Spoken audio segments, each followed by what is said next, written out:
Seems like we've got a mystery on our hands.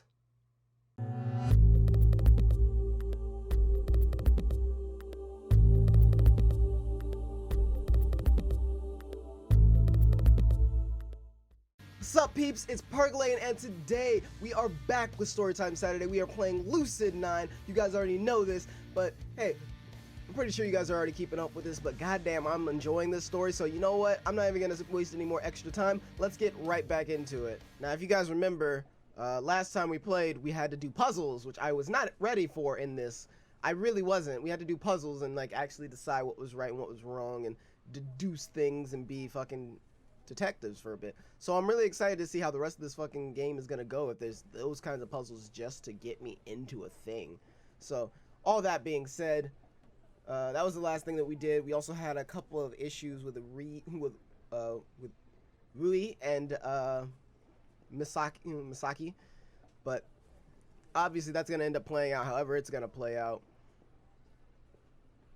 I remember I came up with a couple theories, but I don't remember exactly what they were. They'll come back to me, and of course I will continue to theorize as I continue. So all things considered, let's get right back where we left off. When I arrived at school, still bleary-eyed from nighttime excursions, I was greeted with an unusual sight. A group of students, primarily female, are huddled around the post as I edge closer. I managed to listen in. Your fault! She was wrong about you, and now she's gone.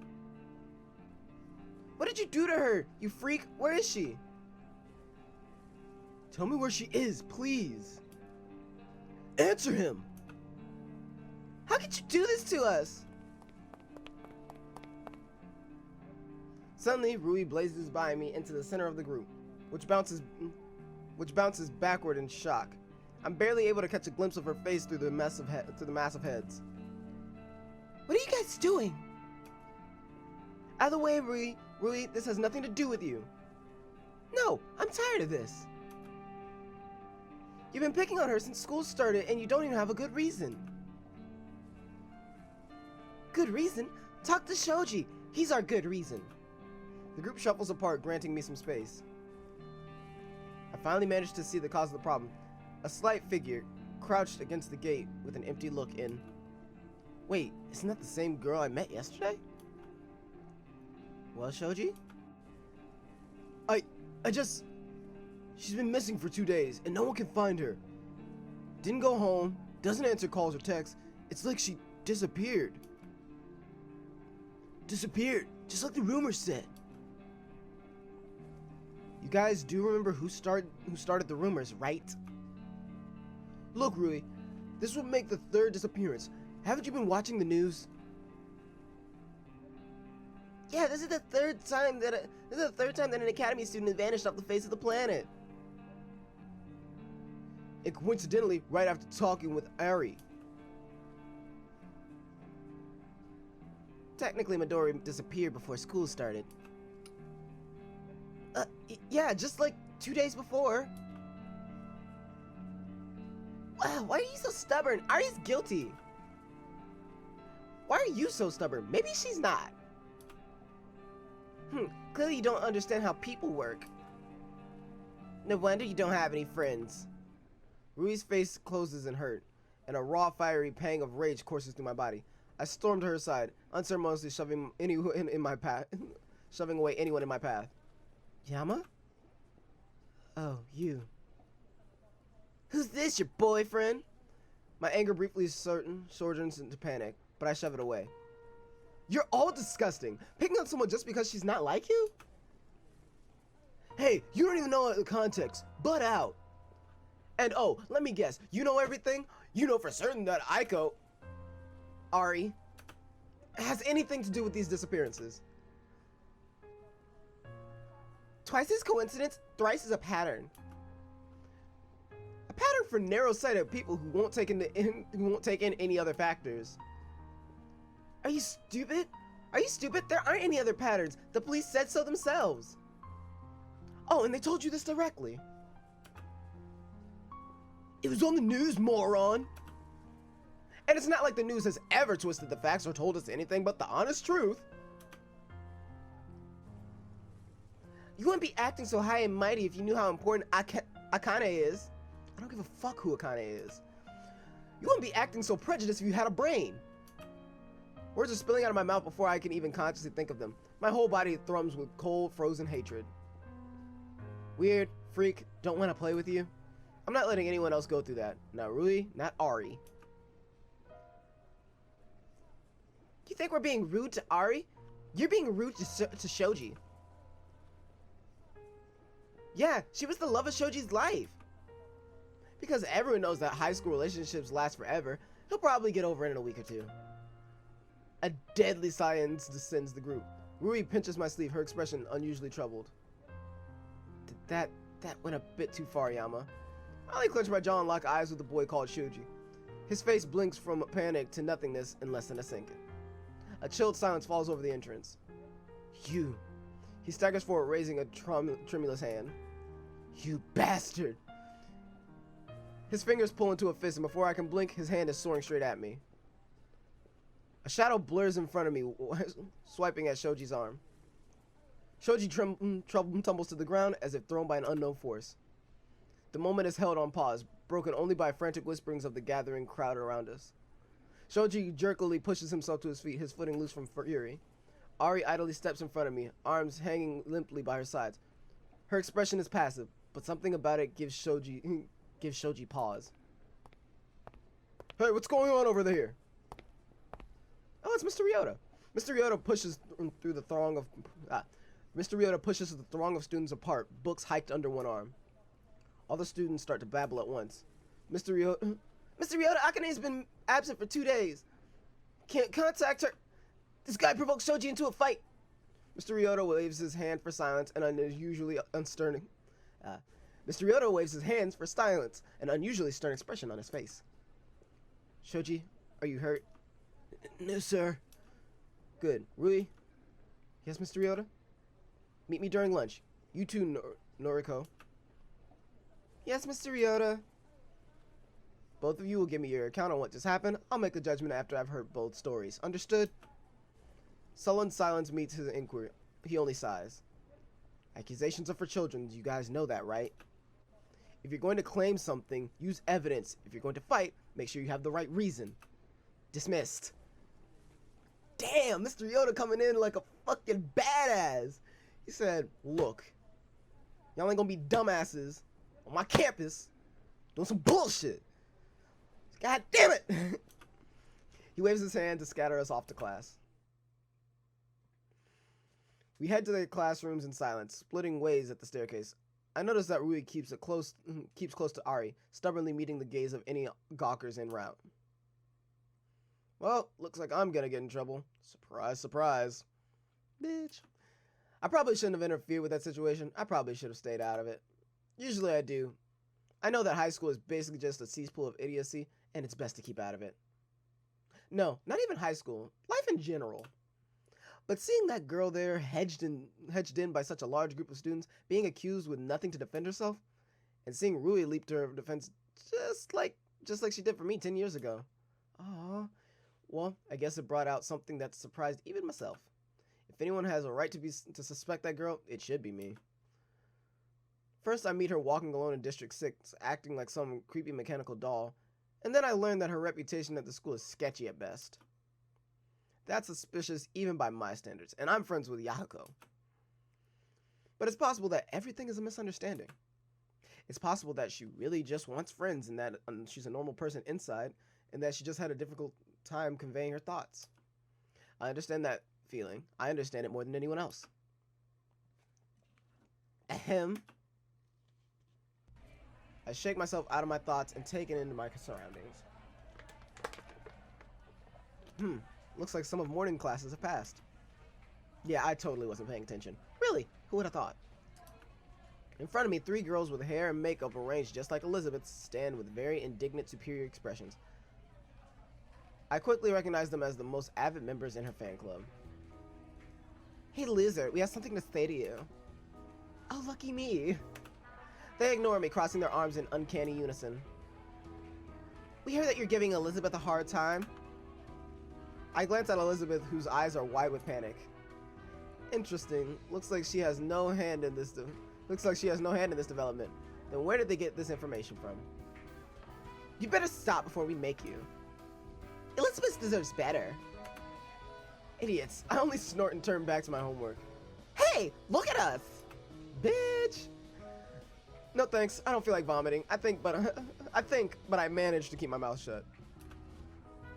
Thoroughly exasperated of these girls, I nod my head at Elizabeth and raise my eyebrow in warning. Her face pales slightly and she slides over to my desk, smiling faintly at the three girls. Hello. Oh, Elizabeth, this guy's been bothering you for a while, right? Elizabeth opens her mouth, clearly intent on agreeing with the girls, but I shake my head ever so slightly. She grits her teeth together, but somehow manages to keep her smile intact. Thanks for the concern, but it's really fine. The girls blink in clear surprise. Yeah, go fuck yourselves. Are you sure? Weren't you just saying the other day? Saying what? I don't know what you're saying.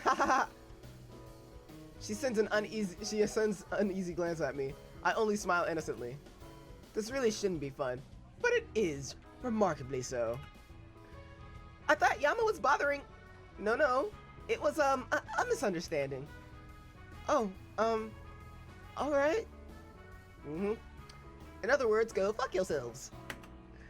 They nod slightly at me, like that's an adequate apology. We're keeping an eye on you. Don't mess with Elizabeth. They strut out of the classroom, their footsteps in perfect unison. In other words, they're basic bitches. That's what I'm getting out of this. Anyway, I turn to Elizabeth. She grips the edge of her seat until her knuckles turn white. I really can't believe you. You're enjoying this, aren't you? Despicable. She turns away from me in a huff. Excuse me? I'm not even the one who started it all. Heck, she's the one who's constantly picking a fight. It's always been that way. Whatever, this isn't worth thinking about. I turn my attention back to the front of the classroom as the break comes to an end. The rest of the morning classes slug by uneventfully. This time, Elizabeth is clearly sulking. Masaki is just as focused as ever. And by focus, I really mean that she's on her phone the entire period. When lunchtime comes, I tap Yahiko on the shoulders as I grab my backpack. Hey, lunch? Huh? What? Lunch. Cafeteria. Yeah, right. Sure, cafeteria. Something wrong? Nope, absolutely nothing wrong. I was just thinking, it'd be nice to have a couple more minions. Isn't that what your club is for? Club? The blank look on his face is foreign to me. I slap him on the back. A club that'll take over the universe. Your, minions. Clearly I'm really bad at this. Whoa. Huh? It's lunchtime. When was it? Did I time travel? A quick sigh of relief passes my lips before I'm able to spot it. See, seems like Yahiko's back to normal. Yeah, it's 4018 AD. You've been asleep for more than 2,000 years. I have? I didn't feel that rested. Well, we kept you in a cryo freeze during a light stage of your sleep cycle rather than REM. You mean I was scammed and 2,000 years of deep sleep? On the contrary, you were saved from 2,000 years of homework. Oh, I guess you're right. I wonder when he'll realize that I'm not supposed to be alive. Well, super realistic hologram Yama, shall we go grab some lunch? Do you guys still eat that kind of thing? Or he could make a totally ridiculous yet somehow plausible assumption. I mean, that is a fair play. 2,000 years, I'd expect some fucking holograms around this bitch. Fuck you mean? Indeed we do. What are we waiting for? I want to see what kind of cuisine has developed after 2,000 years. Thoroughly re-energized, he skips out the door. I'm just about to follow, but I feel a sudden tap on my elbow. Yama Ishimoto. It's the girl from the cafe. Natsuki, was it? I glance at Elizabeth. She's in the middle of some fluffy talk with her groupies, and intentionally keeping her back to me. Lizzie's over there. I'm aware of that. She isn't the one with whom I wish to speak. What do you want? have a simple question for you. As far as I can tell, nothing simple when it comes to a girl. Have you ever felt like two people were fighting for your body? Have you ever felt like two people are fighting for your body? What the? Okay. Bitch, what kind of occult shit are you into? Like, let's make this clear right now. This is some occult shit right here. Have you ever felt like two people were fighting for your body? You ever felt that way? What? More specifically, fighting for control over your body. Like mind control? No, more like two different entities in simultaneous residence, resulting in widely different actions or processes of thought. A chill runs up my spine. I think it'd be fairly obvious if I'm going through something like that. Well, you may or may not have any recollection of the other entity. Something about her mysterious smile sets me on edge. And what's with all the sudden questions? Psychology paper.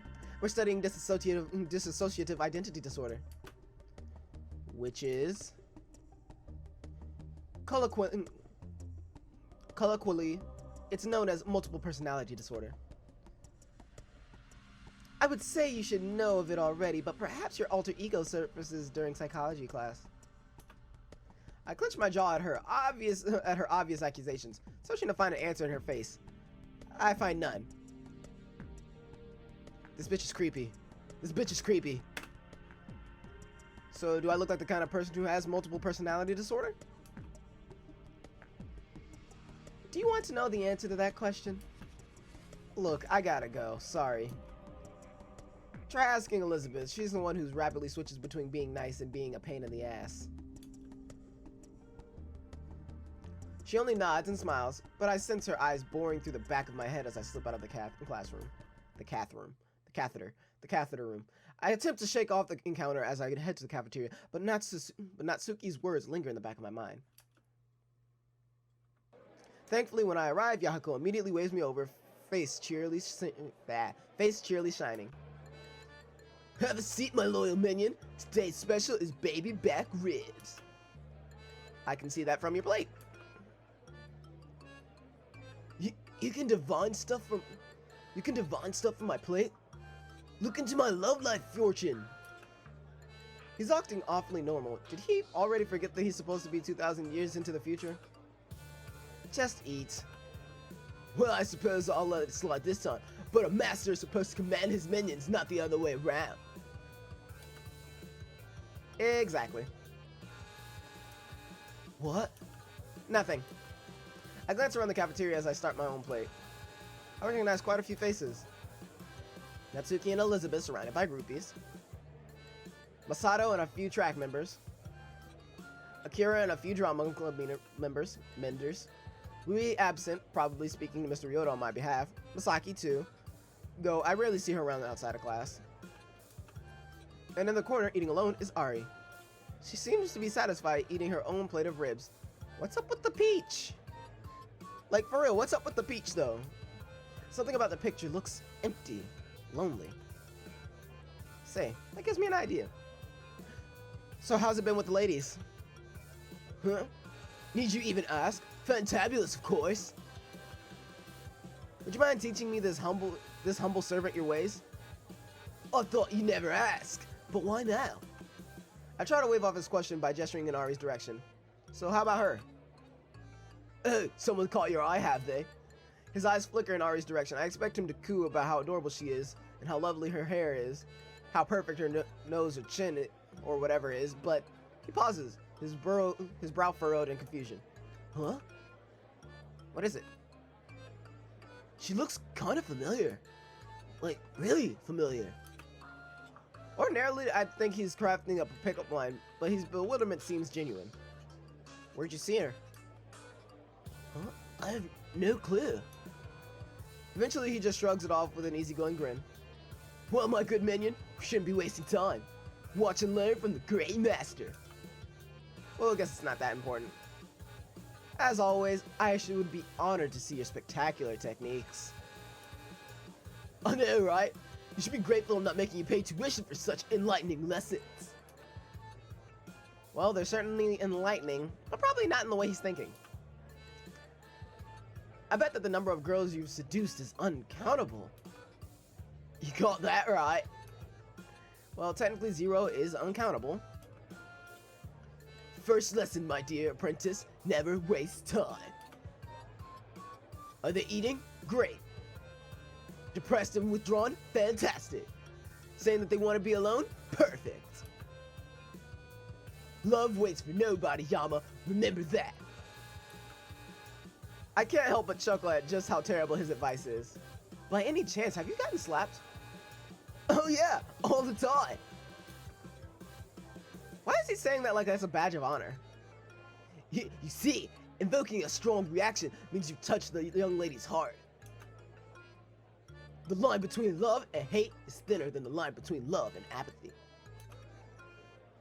That's why the most important thing is to make a big impression.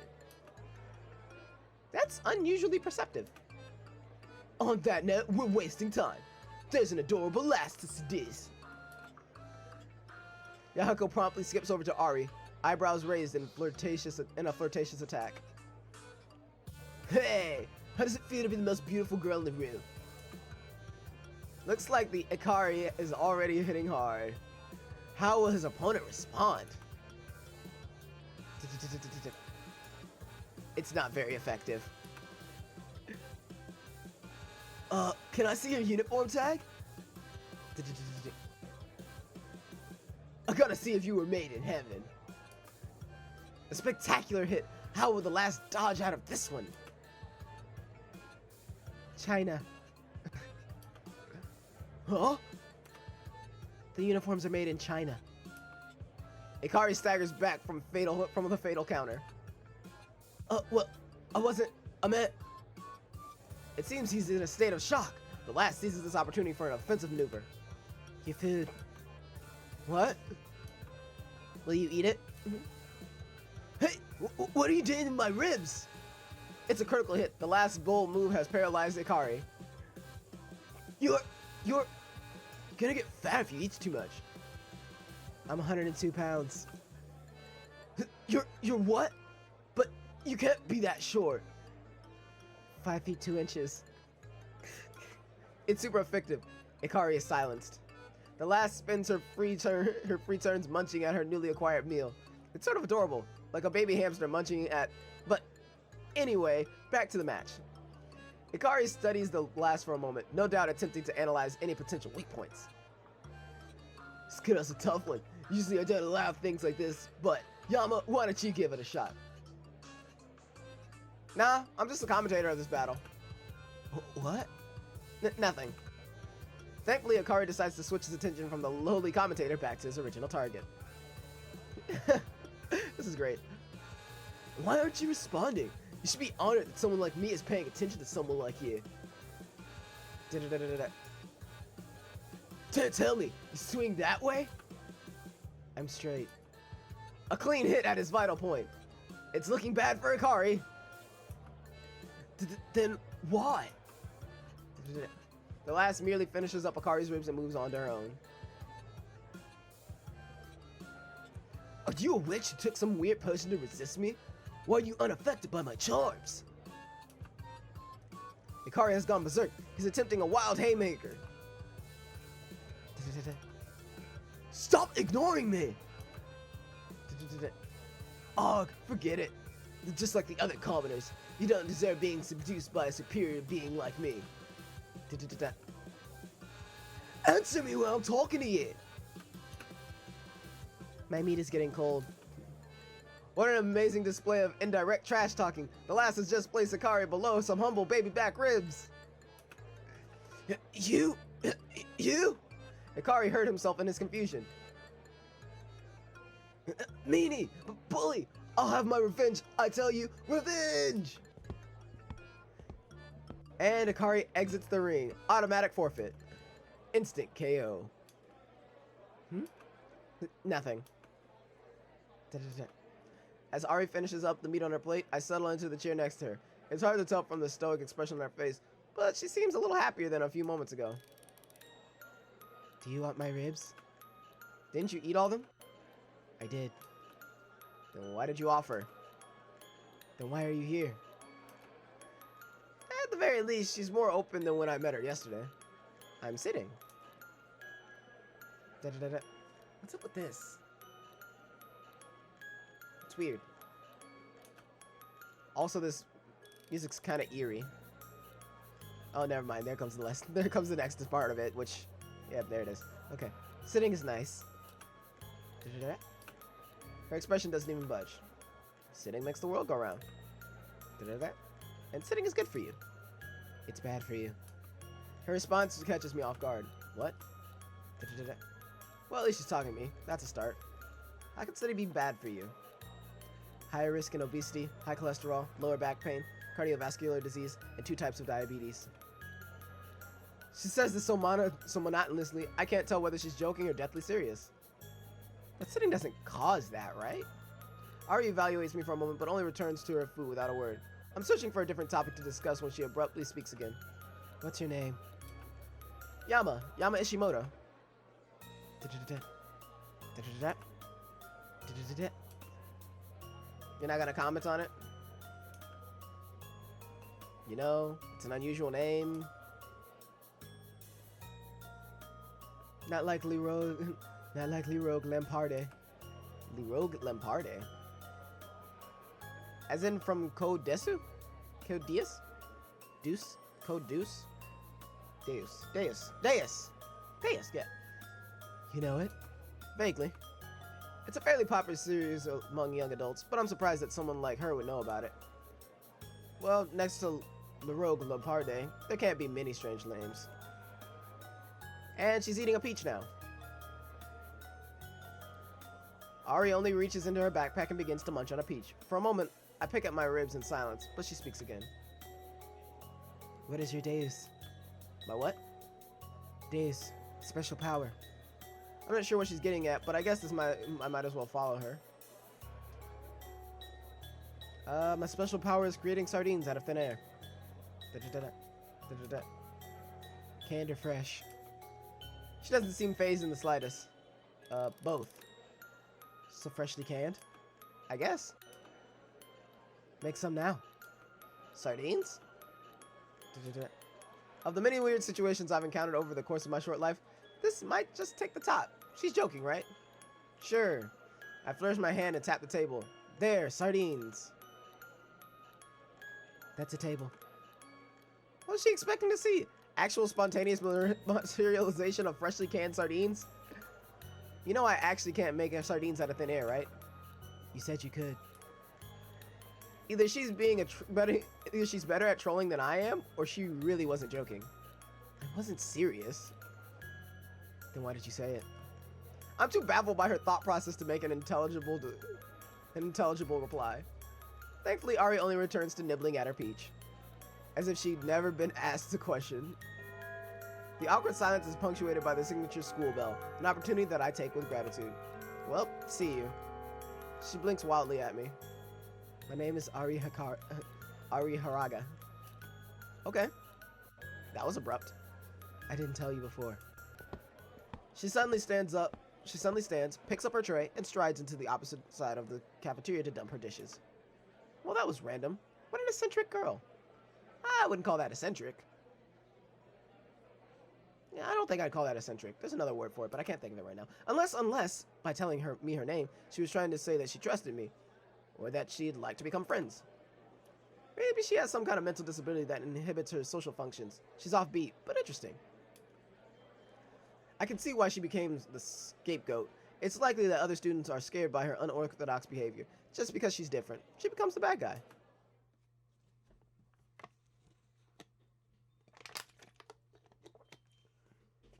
They should know better. They should give her a chance.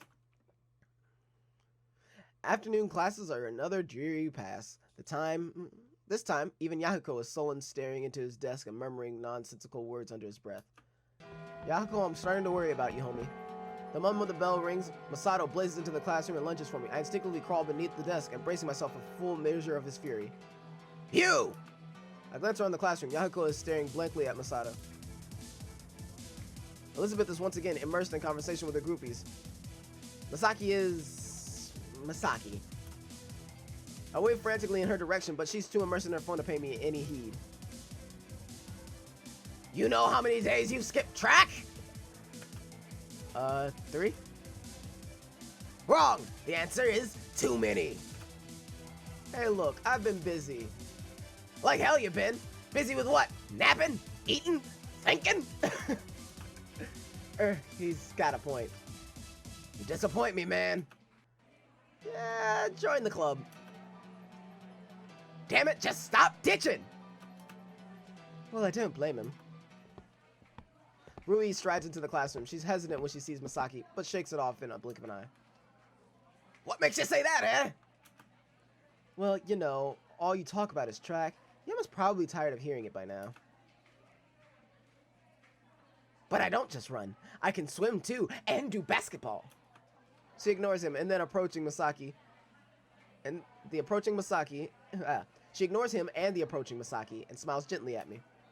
Don't worry, Mr. Ryota says you're not in any trouble. Mr. Ryota? Why would... Alright, Shoji, the fight.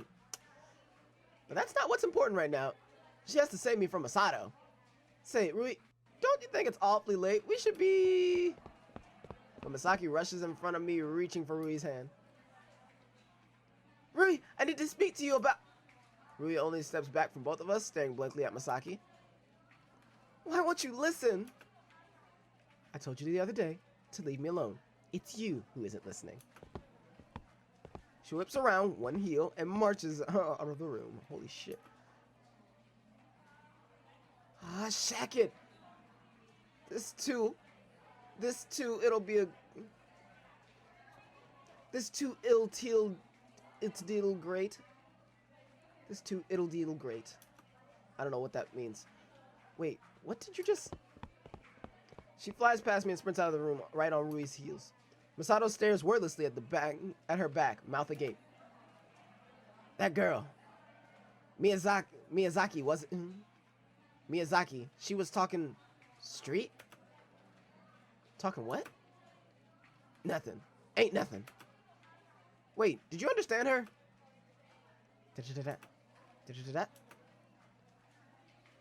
Hang it! You're changing... Hang it! You're changing the subject again, aren't you? What? Me? No. You gotta come back to track, man. I'll drag you there myself. Time to resort to drastic measures since I was ditched by everyone. Actually, where did Yahiko go? Huh. That's weird. Well, what's it gonna be? Oh, would you look at the time? I gotta go. Don't do it, man. Don't. And I promptly run for my life, lunging over desks and chairs and bowling down the hallway. GG. How to escape Masato 101. There's only one safe place from being bulldozed by his fury, one place that can be haven for a refugee. I slam my fist against the door, ignoring the bewildered stares of passing students. Mr. Ryota! Mr. Ryota, open up before I die! Oh, dag nabbit, kid. Why do you always have to interrupt me in the middle of a battle?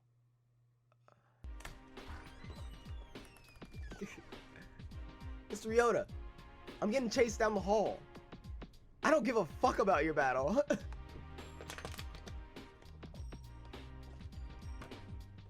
Open the door, sit your ass back down, and continue playing your League of Legends. I don't mind. You think he plays League of Legends, or does he think more? What do you think? More of a, I don't know. I feel like a League kind of guy. Maybe, shit. Maybe Smite. Smite, maybe. Or maybe he's a Civ type of person, playing Civilization. I have Civ. I've not actually played Civ. I don't know how it works. Trying to think of any other games he might be playing. Anyway, maybe he's like God, what's the name of the game? Game of War, maybe? Like a Game of War, but like a computer top. Anyway, nevertheless, the door creaks open. I jump in and kick it shut, twisting the lock with what may or may not have been a little more force than necessary. Mr. Ryota is staring at me with eyebrows lifted and mouth agape, no doubt taking in my unkempt massive head and sweat beading on my forehead. First the fight, now running from someone. You just love trouble today, don't you? Probably more like trouble loves me. Oh, kid, important life lesson. Trouble only finds people who are looking for it. So basically, I deserve everything that's happened to me? I didn't say that. Just that sometimes people who want nothing more in life than to go through... just that sometimes people who want nothing more in life than to go through, do nothing significant and pass on in peace, well, they actually want a whole lot more. I don't understand. Well, then maybe you should talk about something else. I hesitantly take a seat and glance over my shoulder. No sign of the marvelous Masa. Since you're here, I guess we better have a proper session. Why are you being chased, hmm? Too popular with the girls? As if. It was Masato Akira. He loves track and I don't, so he's trying to change that. And I presume it's not working out so hot for you. Yeah, you could say that. You think Mr. Ryota's a smoker? I feel like he would probably be a bit of a smoker. If nothing else, maybe a stoner. Actually, it seems like Masato's always been on my case because of track, even the first time we met. Oh, flashback. Well, it was last year's club recruitment day. I remember hating that time. Well, to be fair, I hated everything, but especially club recruitment day. No matter how quiet and insignificant I tried to be, someone would always call me out every minute. They tried to get me to join language club, or music club, or art club, or even squirrel watching club. As you can imagine, by the time I met Masato, I wanted nothing to do with clubs, especially from someone who, frankly speaking, looked like the stereotypical idiot jock. Hey, you! Well, contrary to popular belief, I actually did have some semblance for manners. So I stopped and turned to address the bothersome kid. Not interested. I expected some fake smile or even some pleading, but to my shock, this guy immediately pulled his fist back and socked me right in the face. Ow, what the hell? Don't give me that bull. I ain't even said anything yet. Awfully rude if you don't even give me a chance. You know what we call that? Uncivilized. I'm uncivilized? You're the one who just punched me. Ah, you big baby. It wasn't even a gentle tap. The terrible thing was that he looked completely serious about it. To be honest, I briefly entertained the thought that he was part of an abusive household or something. Of course, that guy that took my thought in silence for patience and steamed ahead. That's more like it. Name's Masato. Masato Kirigane. What's yours? Leaving. You're leaving? Yeah, right now. Call me rude, but I was at my breaking point. Getting a fist straight to the nose wasn't exactly welcoming. I might have admired this guy's courage and utter disregard for social niceties, but other than that, he bugged me a lot. Oh, I see what you did there. But you can't leave, not before you've joined track. Track? Hell yeah, our club, man. It binds you for life, makes you sweat, gives you pain, stretches out your physical constitution till you think you're gonna die. If this guy thought he was doing a great sales pitch, he had a long ways to go.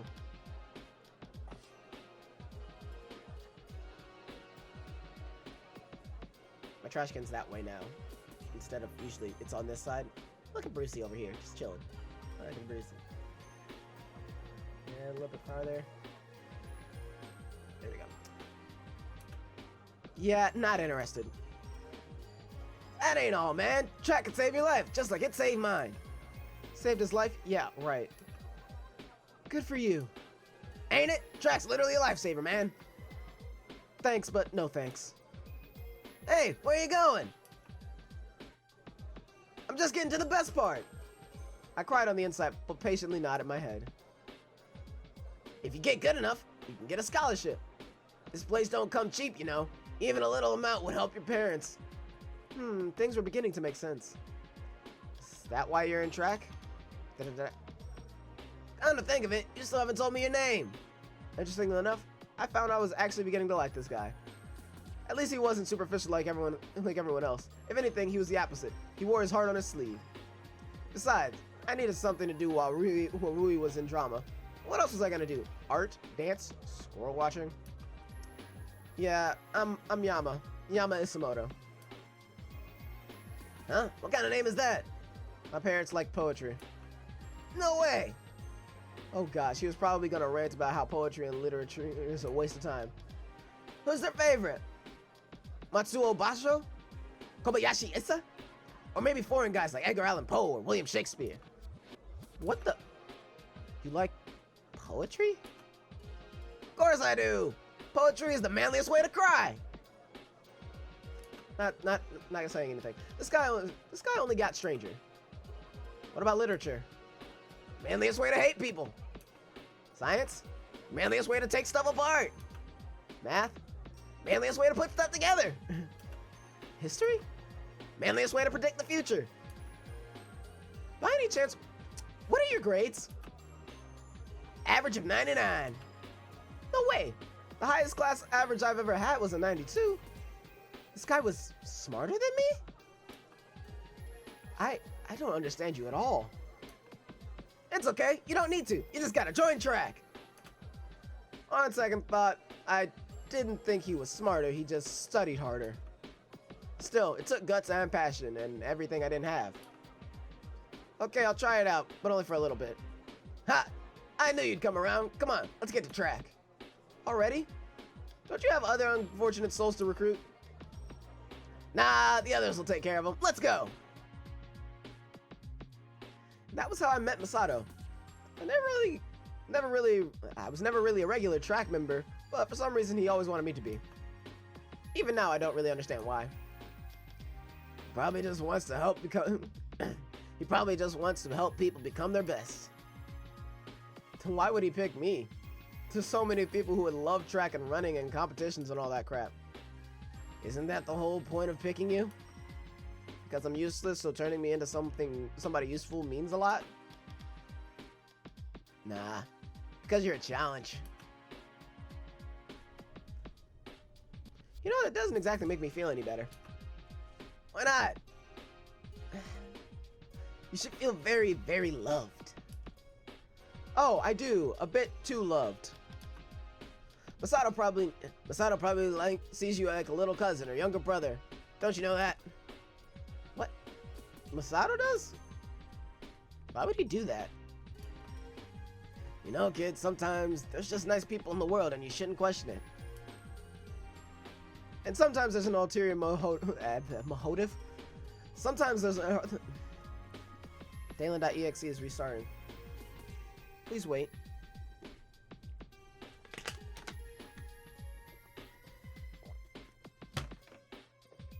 And sometimes there are ulterior motives behind everything. Masato Kurigane? Ulterior motives?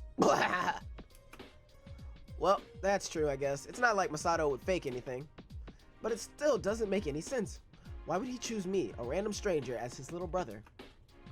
To be honest, I've usually thought of Masato as my little brother since he's, you know, kind of obtuse and not cynical and embittered by the world. Something like that. A kind of innocence.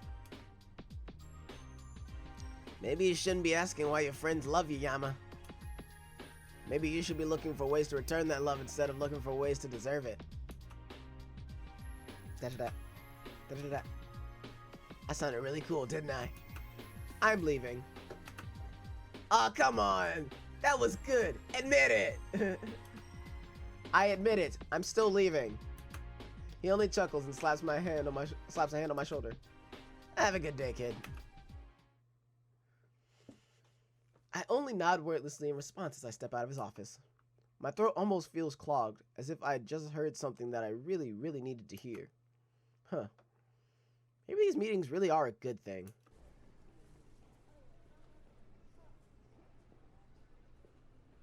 Wow, move those legs, you filthy maggots. Move them, double time.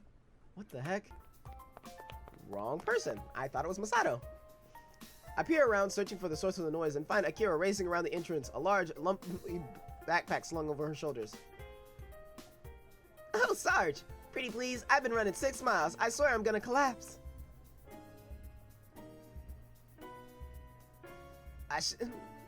Wait, what? Who the hell was that?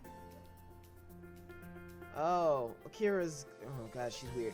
Okay. I shouldn't be able to hear you over the sound of your tears, Private. Hop to it. Akira? I gingerly step in front of her and wave to catch her attention.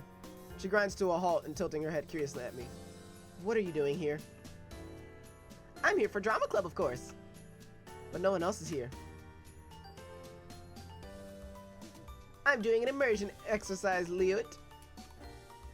An immersion exercise? Yep, I need to act half dead from a boot camp, so I'm gonna run a mile around the school with this backpack. A mile? But that backpack looks as big as her. Boot camps? Is that why you're calling me Lieutenant? I'm gonna guess that's just supposed to be Lieutenant. Nah, I'm calling you Leo because it's short for Lieutenant. Yeah. Well, darn my socks, don't you catch on fast.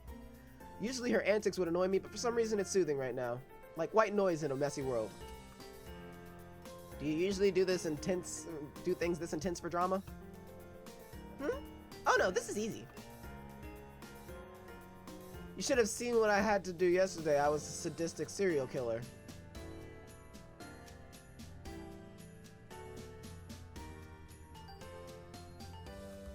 Pin in that. What did you do that for? I ate a bunch of cereal. What did you do for that? That's what it said. Da-da-da. I'm not sure whether to feel relieved or exasperated. Say, Luke, if you don't have anything to do right now, why don't you join us? We're doing some exercises that you might like. What makes you think I'll like them? From what Rui says. What exactly does she say? That you'll like the exercises? That's cyclical logic. On the contrary, it has nothing to do with bikes. Well, technically I don't have anything to do. Wait, Rui will be there? Da-da-da. I thought that a silent Akira would be a blessing, but this is unsettling. Rui has something to do today. But if you come tomorrow, you can watch her bedazzle the crowd. Tomorrow's Saturday, isn't it? Oh, is it? You don't know what day of the week it is. It's Tuesday for my character. And in my defense, there's a half day on Saturdays. Just no clubs, which is kind of important. She doesn't seem to hear me. Instead, she just checks her phone for the time. Hey, boot camp is ending. What about your mile? Let's go!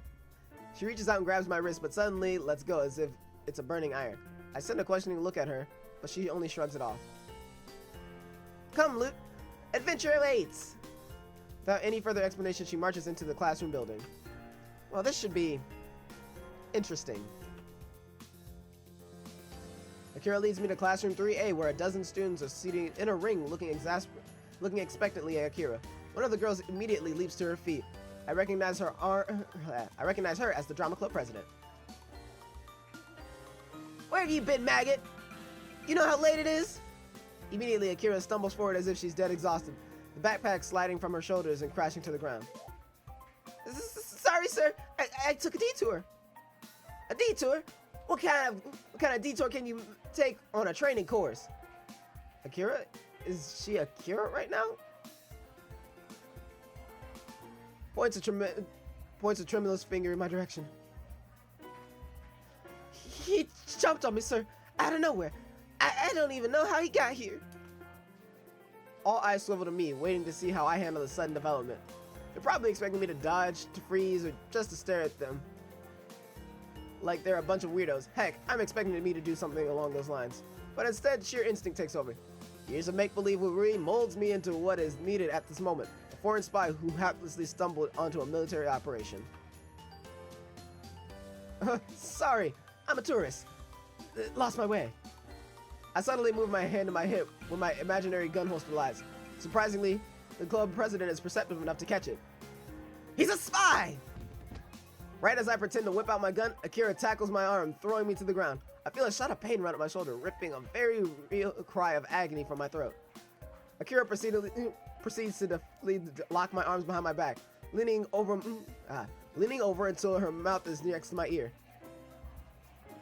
Drop the gun!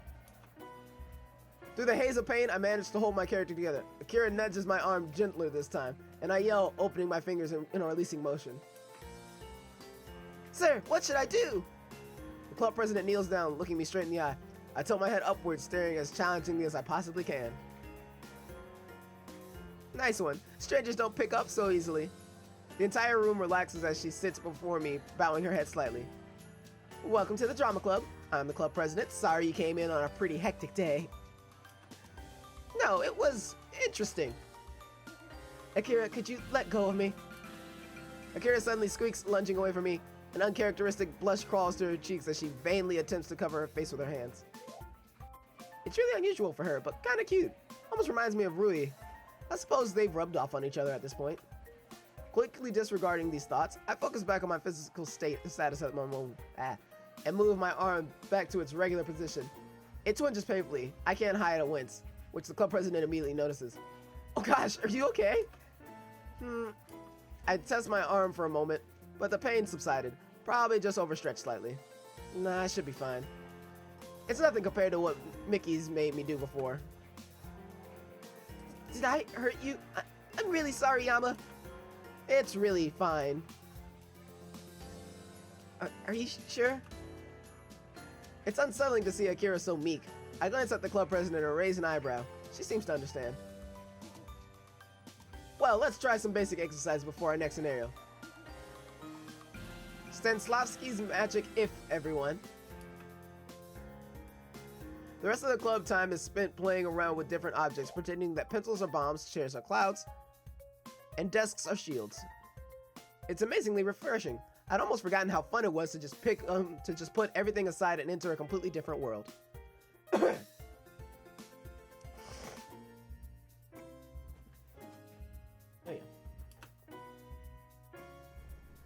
Even when the club's been dismissed, I feel a sense of lightness that I haven't felt in a long time.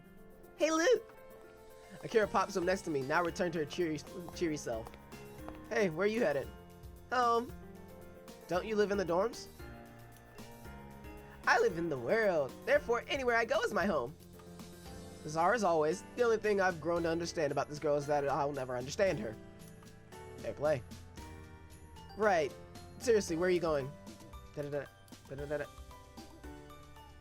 to think of it, I have no clue what I'm doing here.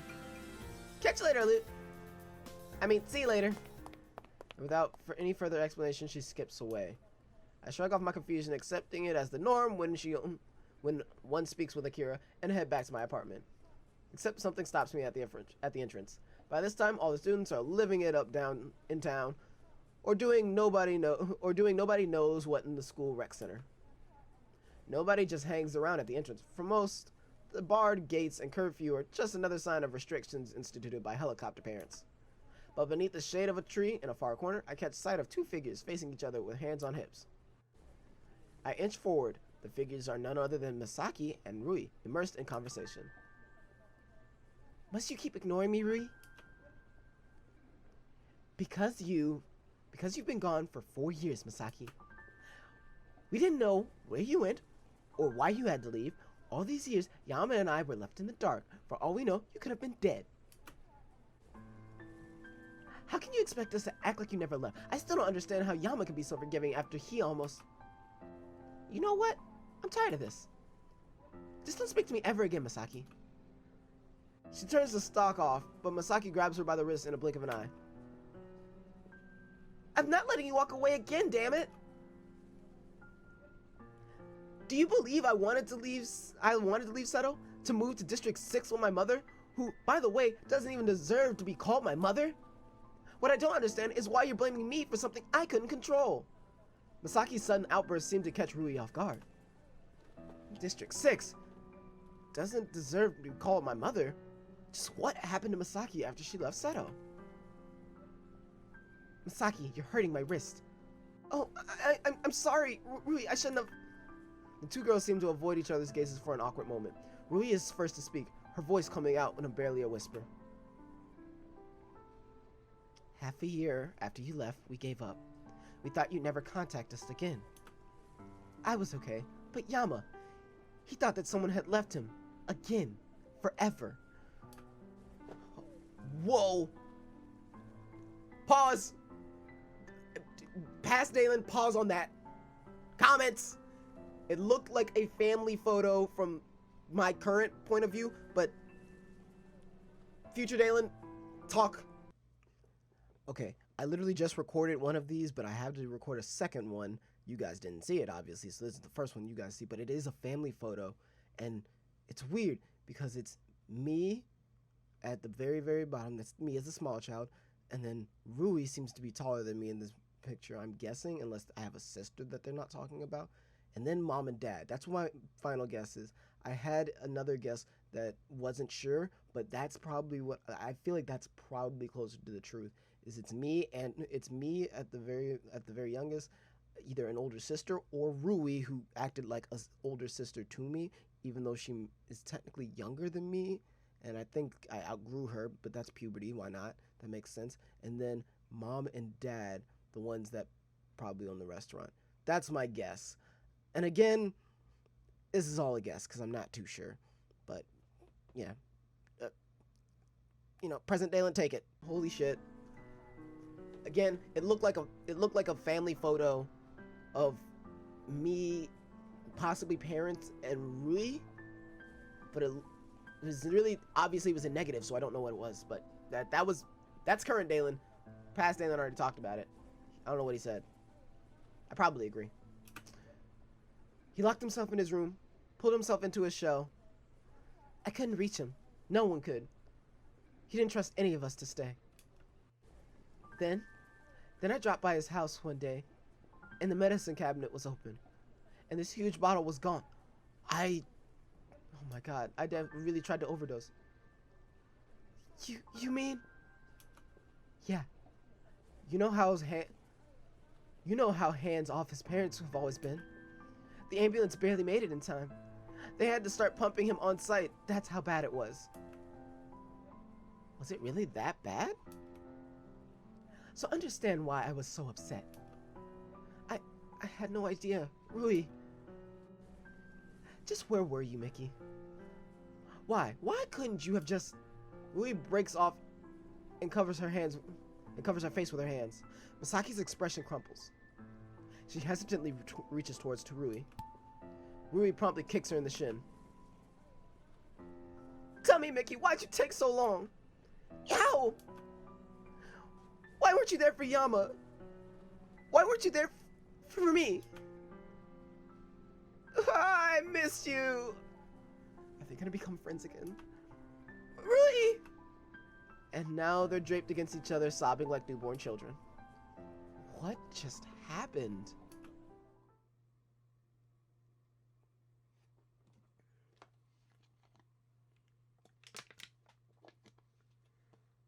Before I inch away. So it got pretty real. Apparently when I was younger, I fucking tried to OD. Barely got saved, and that's why Rui hates Misaki right now. Misaki didn't come back and left me in a state like that. Like, that's kind of fucked. How much of that is in a record? Does Mr. Yoda know that? Is that a thing that's on a record somewhere? You'd think something like that would be on a record, but like, would Mr. Ryota know that? I guess technically speaking, he wouldn't. But at the same time, you'd feel like that would be put into some sort of anyway, I don't know. Does this mean that they're gonna become friends though? Because I'm totally down with Misaki and Rui becoming friends and not hating each other. That'd be grand. Anyway, I quietly inch away from the scene, feeling the sudden sense that they need privacy. At least they made up, well, from the looks of it. It almost seems like Rui was just really overwhelmed from keeping secrets. My memory of that time is very faint, but hers must be clear. Her terror, her anguish, when she stumbled on me, must have been festering inside of her after all these years, because mentioning anything could have sent me over the brink. She always had to fake smiles, put me first, pick me up when I had fallen down. Something itches in the back of my mind. A weird kind of dizziness threatens to overcome me. I force it back until I can become more detached. I really, really don't want to think about that time, but thankfully, I can suppress it for now. But Rui, she was never one to hide away from her feelings. she faced that pain full force. Little wonder that seeing Mickey again had brought all that to the surface. And Mickey? She said she had moved to District 6 with Satomi. Something she hadn't told me when I first saw her 2 days ago. Why would she resent her mother so passionately? Also, why would they move to District 6, the most poverty-stricken area of Isamu? It certainly makes me curious, but then again, it's really none of my business. At least she and Rui are friends again, so maybe now the three of us can go back to the way we were? I hope so. I can't hide a smile as long as I lounge against my couch after whipping up some dinner, replaying the exchange in my head. I'm glad that they've made up. Really glad. Somehow, it feels like a big burden has been lifted off of me, even though I technically had nothing to do with the argument. And now, I'm getting all sappy. Let's see, what should I do tonight? Work on homework with someone? Or watch Grover Mecker? Now, I just realized that there's a book in the back that says goats. Nonetheless, now, there's always the option of watching Grover Mecker. But I honestly don't care about Grover Mecker. I really do care about being able to do homework with someone, because we all know that's an interaction. Let's be honest here. We know it's an interaction that we want to see. If you guys want to see more Grover Mecker stuff, let me know, but I'm going to work on the homework with someone, because the interaction between people is what really makes this an interesting novel. So, as hilarious as watching Grover Mecker videos are, we're going to work on homework with someone. Guess I should actually study. Not that I'd ever do it alone. If I'm going to be miserable, I might as well be miserable with someone. We can do English with Elizabeth,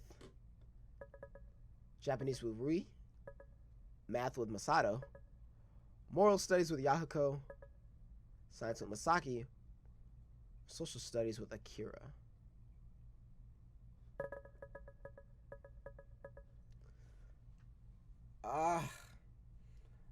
I'm super torn between English with Elizabeth, Japanese with Rui, and social studies with Akira, and science with Misaki.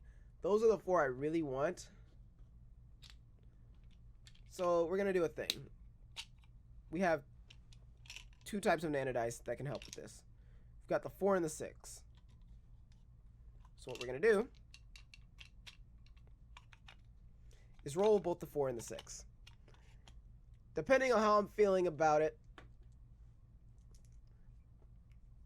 we may or may not actually follow through if it lands on one of these two, which would be 3 and 4.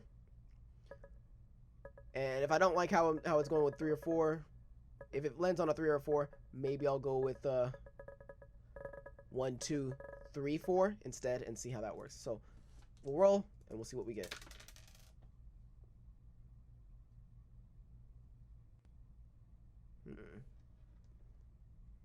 Japanese with Rui. It's weird because, like, as I do this, the more I'm like, I don't want to do that one. Social studies with Akira. You know what? Let's do social studies with Akira. No. I want to keep... There's so many characters to choose from that I really want to get to know better.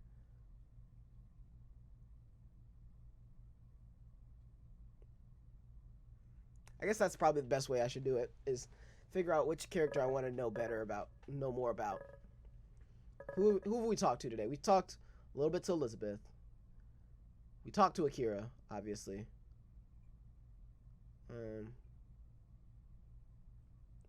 In English, we talked to Elizabeth, we talked to Akira. And Rui and Masaki both had a big part.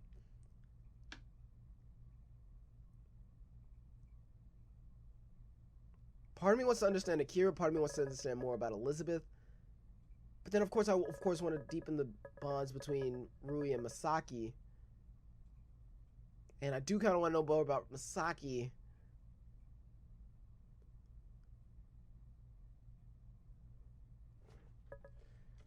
damn it.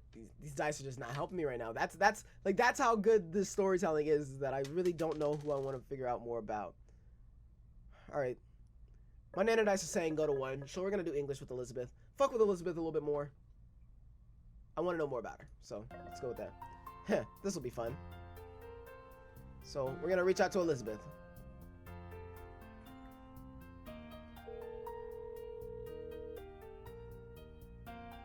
Da-da-da.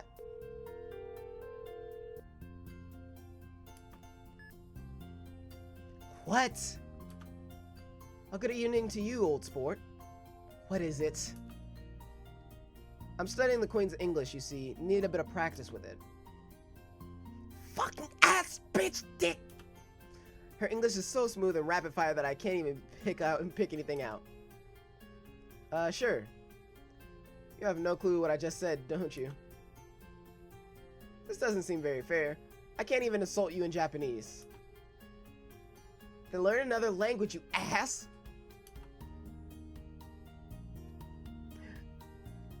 She might as well be speaking gibberish if she wants to play it that way. I really feel like having some coffee right now. Who do I know who makes really good coffee? You wouldn't dare. What does coffee have anything to do with you? I can't believe you. The sheer indignance in her tone catches me off guard. I can't help but laugh. Surprisingly, Elizabeth ends up chuckling. You're so strange. You're one to talk. Just look at your name. Your name is weird too. Not as weird as yours. Okay, this is getting off topic. You wanted to practice your English? Your name is English, isn't it? Elizabeth? Elizabeth? Elizabeth? Don't say my name like that. Why not?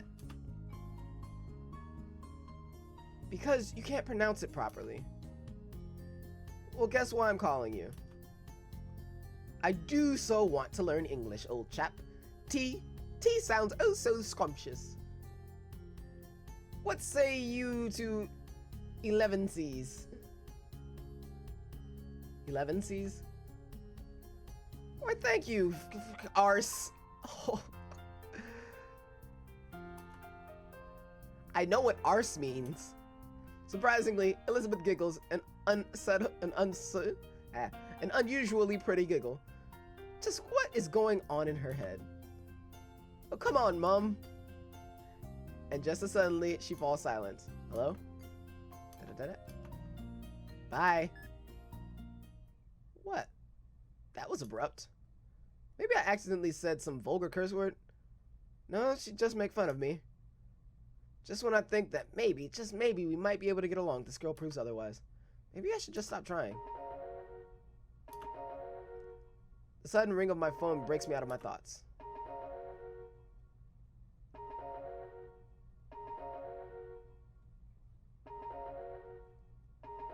I better answer this one. Shigure! Here comes the mysteries. Shigure? Ah, Ishiyama. A most intriguing circumstance has transpired and necessitates immediate reagency. I'm not going on another little goose chase, if that's what you mean. Oh, I aver. This is far more exigency and mere preliminary than this is far more exigency than mere preliminary. Despite myself, I'm intrigued. And what would that be? The police have come to an impasse and exact coadjuacy for the recent disappearances within Isamu Imperial Boarding Academy. Are you... God damn it. Are you conversant with the cases? I ruefully think back to the events of this morning. Yeah, I'm somewhat familiar with the recent disappearances. Well, I would hope so. I should hope so, given that you attend the very institution. At any rate, you must meet me at the school tomorrow morning. We are scouring every last inch of that campus, even if it requires neglecting sleep. With luck, a crucial piece of evidence may be uncovered. Disappearances, neglecting sleep, evidence, what's going on? So we're searching the academy for a lead on the recent disappearances? That is to what I previously averted. Are you deaf or merely inproficient? of fathoming such elementary conceptualizations with your twaddly intellectuality. There goes the canon of verbal abuse. I'm honestly impressed I can't match her in that regard. But no one disturbs my sleep. No one. And you're expecting me to pull an all-nighter for this? Well, naturally. The case demands it. I'm not doing that. Get some other people to help. On the contrary, as I have no qualms with neglecting sleep, you should be the one recruiting. Gathering your accomplices as you deem necessary, Ishiyama, and meet me by the school gates at 8 a.m. sharp. But isn't that illegal to share confidential case information with civilians? It ought to be felonious to possess such infinitesimal acumen, yet you are not incarcerated. That doesn't answer my question. Should you choose to go alone, know that you will be spending the entirety of your day in the investigation. I'm not even getting paid! If you really don't want to do it, you don't have to. But we both know that you're already too curious for that. What's really unfair is that she's actually right. Sometimes I wish that she was oblivious and stupid, but then again, she wouldn't be Shigure. Guess I have a lot of calls to make. Da-da-da-da. When I arrive at the academy the next morning, I find a fairly sizable group of people gathered by the gate. None of them looking particularly happy with me. I have the time. I'm going for another day. Well, look who actually showed up. Elizabeth's definitely the angriest. I probably shouldn't have pulled the blackmail card to get her here, but at the same time, I need as many people as I can get. You thought I wouldn't? Honestly, no. I was the guy who organized this. Why wouldn't I show up? Once an irresponsible person, always an irresponsible person. Would you like some pepper with that salt? I'm just telling him how to improve. Sure you are. You haven't said a single constructive thing. Does he deserve it? He doesn't bloody take anything seriously. Fuck it. I'm done. She's getting a British accent, damn it. Does he deserve it? He doesn't bloody take anything seriously. Has he ever excelled? Ever? Is this still about that stupid project from last year? It wasn't stupid. Clearly you don't have the brains to understand. Hey, lay off her! Guys, can't we just... Stay out of things, Yahiko. Akira's kind of like, why the fuck am I here? Look, Elizabeth, I've tried to just ignore you. I thought you'd improved because Yama stopped talking about you. But you're too stubborn to think you might be wrong. You know nothing about me. Stop shooting off your mouth like an ignorant... You come here and say that to me. Yavas need the little... God damn it, what is she saying? Yavas need the loose for y'all spill 'em. Can done what you done, eh? For a second, I find myself double-checking whether that was indeed Masaki or Masaki Kazuha. If that was indeed Masaki Kazuha who just spoke. Judging from the fact that everyone else looks just as bewildered as I am, the answer is resounding yes. The commotion immediately comes to a halt. Masato seemingly to be the only person who actually registered what Masaki just said. She's right. Ain't no use in us arguing. Well, alright then. Guess that's one way to diffuse an angry Masato. What makes it a little scary was how easily Masaki could do so. Elizabeth and Rui turn away in a huff, but they stay silent. I'm not completely sure whether it's out of respect for Masaki or if they simply don't have the energy to keep arguing. Well, this is getting off to a great start. It appears you acquired a respectable quantity of potential peons after all, Ishiyama. And now Shigure is here, which will either fix everything or make matters much worse. I'm betting on the latter. TBH. Wait, isn't that... Ari, what are you doing here? You! I elbow him in the ribs to shut him up. He seems to understand. She's with me, obviously. I, on the other hand, have my own inquiry. By what means have you acquainted yourself with Ari Hiragi? How do I know her? Same school, remember? And yet you address her with some similitude of fellowship. So do you. How do you know her? I hold no obligation to acknowledge queries impelled by a merely competent plebeian. With this kind of affirmation of my hard efforts, she moves into the group, examining each person from head to toe. They only stare back, unsure of how to react. Intriguing. Oh, I see.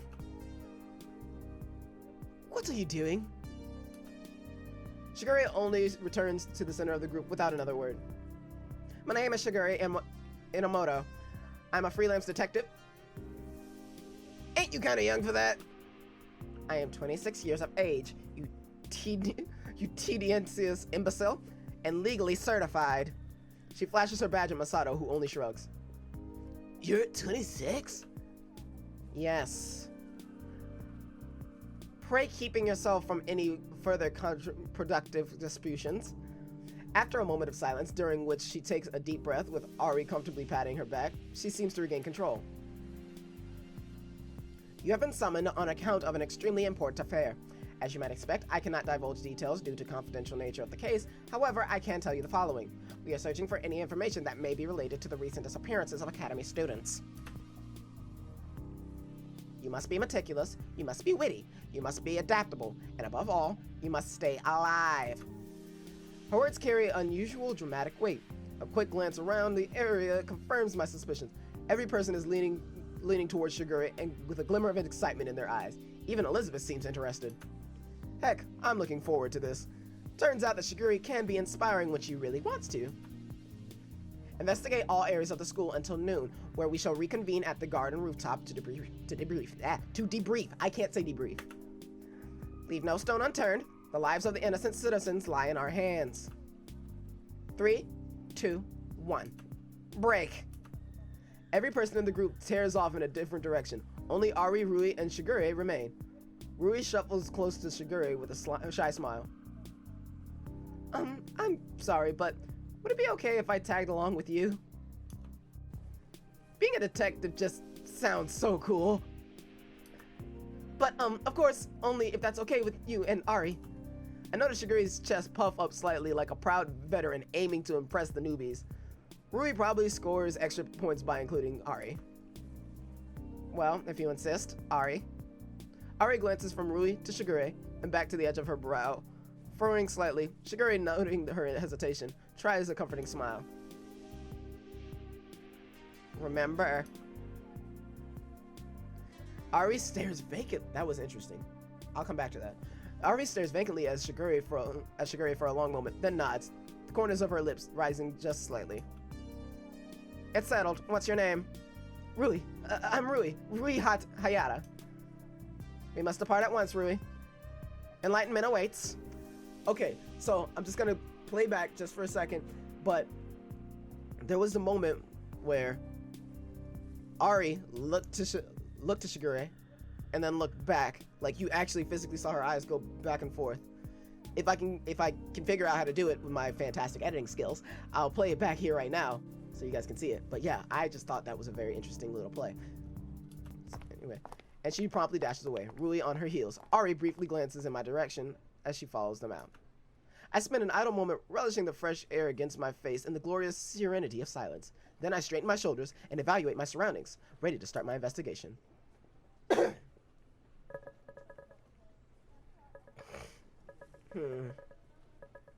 Guess I'll start at the entrance. The offices lie near the school entrance. Maybe I could glean something from there.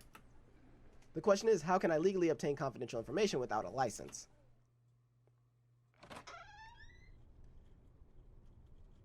Access to your informational database. I presume we are in agreement?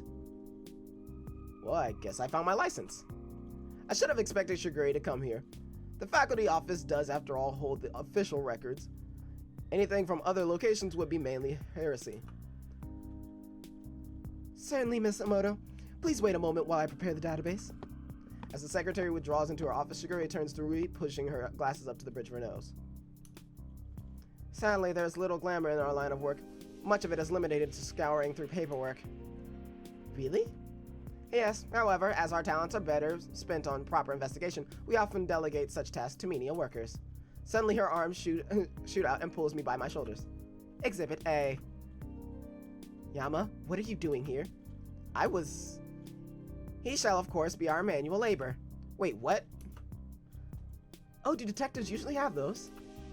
Shigure straightens ever so slightly, clearly pleased by Rui's interest. But of course. Is it not a staple in mystery literature? The erstwhile sidekick diligently records the many escapades of the capable detective. Wow, being a detective sounds so interesting! But that's literature. Ah, she is back.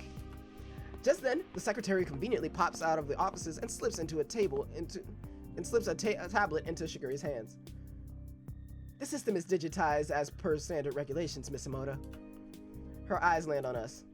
However, due to confidential nature of this information, I cannot allow these students to. Come closer. Pardon? Come closer. The secretary glances around before inching forward, leaning down to meet Shigure's height. Shigure whispers something furiously into her ear, something that makes her eyes widen in shock. Well, if that's the case, then I suppose. Good. Off you go.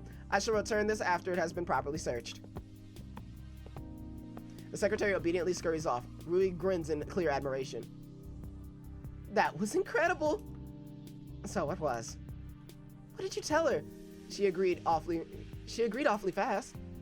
Why, I simply notified her that the three of you are undercover agents. And that's why you acted like it was a huge secret? Precisely.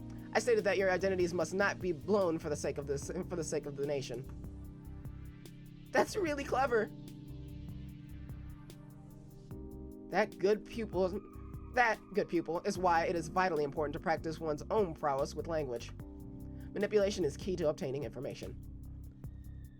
That doesn't sound very moral. At any rate, we must proceed. Evidence awaits. She dramatically activates the tablet, flipping through the Academy database. And the amount of pure information it holds is frankly disturbing. For each student, they not only have basic information, but details filtered from any linked social media accounts. Well, protege, would you like to take a look? I guess if you really... Yes! Rui bolts in front of me, snatching the tablet out of my hand. She eagerly flicks through the tablet as Shigure looks on with a proud smile. Haven't I been working for Shigure for, what, 3 days now? And Rui just met Shigure today? Wait, why do I care? I'd be free if she took my job. No more random assignments, no more verbal abuse. It would be heavenly. Right? Rui suddenly leaps away from the tablet, startling me out of my thoughts. Oh gosh, I did not need to know that about Masato. What? Nothing. I attempt to peer over her shoulder for a closer look, but Shigure promptly swipes the tablet. A good effort, protege, but you must remember to prioritize the evidence above all else.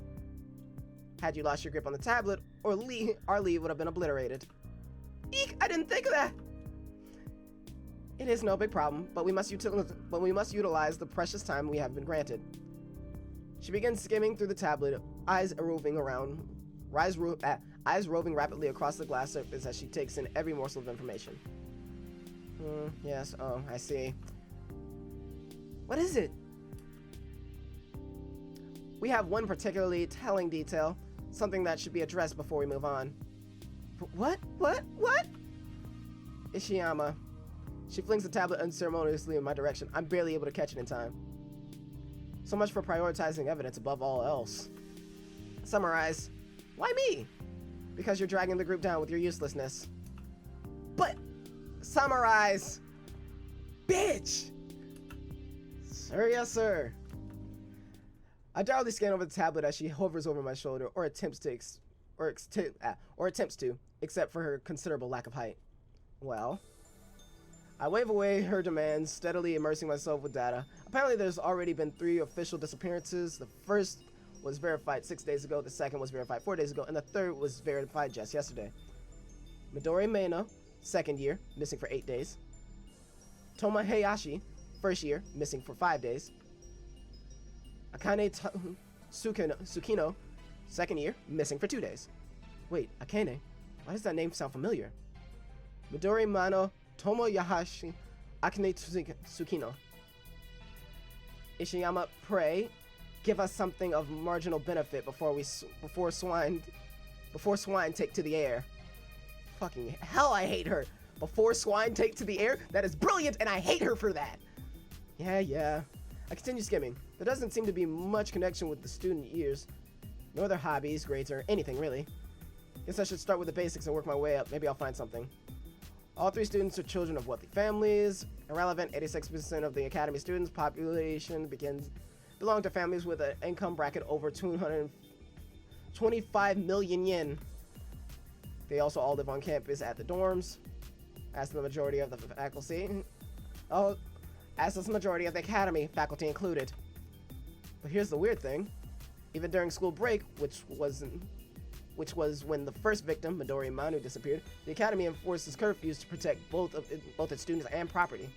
The curfew is something like 11:30 p.m., right, Rui? Yeah. So on-campus students have this curfew at 11:30. All the victims lived on campus, so they would have had to register for curfew. But according to those records, they all disappeared at night, even after registered for curfew. No one's supposed to be able to get in and out after curfew. Just so. Thus, Ishiyama, we have a bit of a quandary on our hands. How did 3 students manage to leave during a time when they could not possibly do so? Leaving after academy curfew. If they wanted to stay out all night, why log themselves in at all? Oops. Why not just stay out the whole day? If only one student had left after curfew, I could easily wave it off as an exception. Maybe they didn't want to get in trouble, but they really wanted to party or drink or do whatever academy students do. Maybe they had friends to help them out. But 3 in such a short time? Furthermore, it's 3 people who don't seem to have any strong relationship with each other. Excuse me, Miss Inomoto. The secretary pops out of nowhere looking very stern over her thin rimmed spectacles. Ah, wait a moment. I can't. I am afraid I verified the identities of these students with the police headquarters, and they have no record of undercover agents at this location. Well, they would hardly divulge that degree of intelligence to a mere layperson. They also warned me of your previous stunts. Fuck! Da-da-da-da.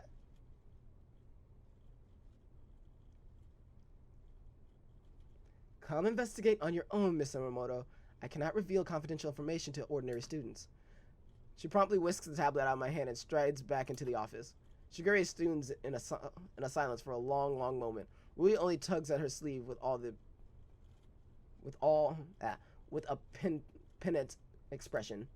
I'm sorry, Shigure. We shouldn't have come. Nonsense. This is simply a perfect demonstration of faults of our bureaucracy. What did we learn from those records? Nothing. Nothing that was not already publicly accessible. Imbeciles. Shigure. Ari's simple call seems to mollify Shigure. Well, at the very least, I suppose we discovered some fairly important information. Primarily the fact that each student logged in for curfew before they curiously vanished. That's a good start, at least. Sadly, not significant enough. Then how do you propose we continue? Well, thankfully, I anticipated that such an event might occur and made significant compensations. Come, Ari, Rui, Ishiyama. Renewed, she marches up the stairs to the 2nd floor. I've got a really bad feeling about this. Shigure hovers around in the hallway before blasting into classroom 2B, hand sweeping in an overly exaggerated gesture. Stop the presses! Rui's eyes lighten up at the display of histrionics. She barges in right behind Shigure, pointing dramatically into the distance. We have arrived! All eyes land on the peculiar sight. I try to stick to the shadows before I'm dragged into the insane antics. What kind of backup plan is this? Who are you? The question is not who I am, but rather who am I to you? Isn't that the same thing? Wrong.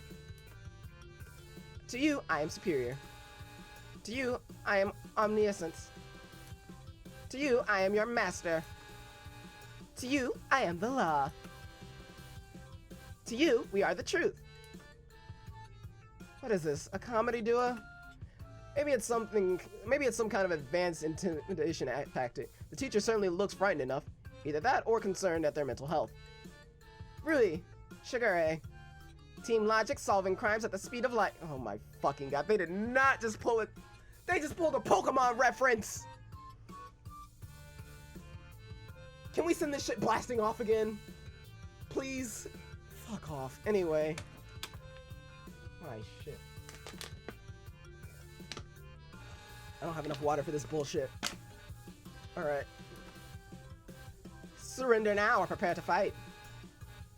Oh, that's right. Don't look at me. I don't know these people. Get back to your classes before I report you for truancy. Shigure becomes very, very still and her hands curl into fists. Here we go again. I am not another I don't even know how to say that. I am a legitimate freelance detective, 26 years of age, officially licensed, and I am here on matters of extreme import. The teacher's eyes swirl at her excessively large vocabulary. As a result, there's no resistance when Shigure takes the podium, addressing the class students like a president at her inaugural address. Denizens of this city, Isamu, your cooperation is required for a situation most desire. For more information, I refer you to our head of public relations, Ari Hiraga. She nods her head at Ari, who after a moment of staring wordlessly at the podium, steps to the center of the classroom. Maybe despite her introverted tendencies, she's a really good speaker. At the very least, she can't be worse than Shigure. Are any of you murderers? Never mind, she can be worse than Shigure. Way worse. What kind of question is that? Are we in trouble? They're wasting our time. Well, desperate times call for desperate measures. I need to get us out of here before we're exposed for disruption. What can I do? It seems that even the simple question has eluded their tiny brains. Try something different, Ari. Have any of you seen any strange events recently? I think we're witnessing a strange event right now. Fucking damn it. God damn. And someone speaks. Quickly, make your statement. Nothing. I just saw something outside. Ah, of course. The old bait and switch. That'll get them to leave in a hurry. Outside? Quick, after them. Chase the cab. As they bolt into the hallway, Ari pulls out her phone and taps idly on its surface. Within a few seconds, a police siren is playing from its speakers. Quick, after them. She snappily walks away, siren still resounding from her phone. All eyes fall onto me. The teacher only folds his arms, staring at me with a single raised eyebrow. What was that all about? I'd better make a run for it. I promptly sprint out of the classroom, taking random turns until I finally feel safe. Well, I'm not sure where they went, but it's already time to rendezvous. I guess I better head to the roof. Within a few minutes, everyone's gathered on the rooftop. This is a fantastic scenery. No wonder everyone here is paid their parents are paid like 25 million yen. It's fucking ridiculous. You see this shit? That's fucking crazy. I take stock of the unfortunate Rui, Shigure, and Ari seem disappointed. Yako and Elizabeth seem tired. Misaki, Akira seem to be unchanged, and Masato looks like he's on the brink of death. Despite the idiocies of the bureaucracy, it appears that a crucial piece of information did surface. That the students all disappeared after curfew. That all the students disappeared after curfew? Yes. You may elaborate further, Ishiyama. I glance around, but no one else seems willing to talk. Not even Rui, who was excited to play detective. Well, basically, each of the students logged in for 11:30 p.m. curfew in their rooms, but by all intents and purposes, they should have rendered them safe. And if they're allowed to leave the dorm building, They have to stay on campus, and it's not like anyone else can get in with the security parameters around the building. So we have something strange on our hands since they disappeared when they shouldn't be able to. Well, as I decided our next course of action, I recommend that each of you obtain your desired nourishment. Dismissed. She plops down on a nearby bench, digging through her satchel. Ari settles next to her, pulling a peach out of her bag. You and this fucking peach, what the hell? The others take various places around the rooftop greenhouse, retrieving lunchboxes from their bags. I notice Yahiko slide into a bench next to Masaki. Elizabeth sits opposite at Shigure, alone. Akira whips out a knit Dion Hellison the 14th. I knew that. And lays her on the floor. When Ryu and Masato attempt to sit on her, Akira gestures frantically at Rui. Oh, yeah. Rui quickly makes her way to me, extending a lunchbox with two hands. Hey, you didn't bring any food, right? I made an extra. You can have it if you want. You made enough food to fill an extra lunchbox. I accidentally made a lot more than expected, okay?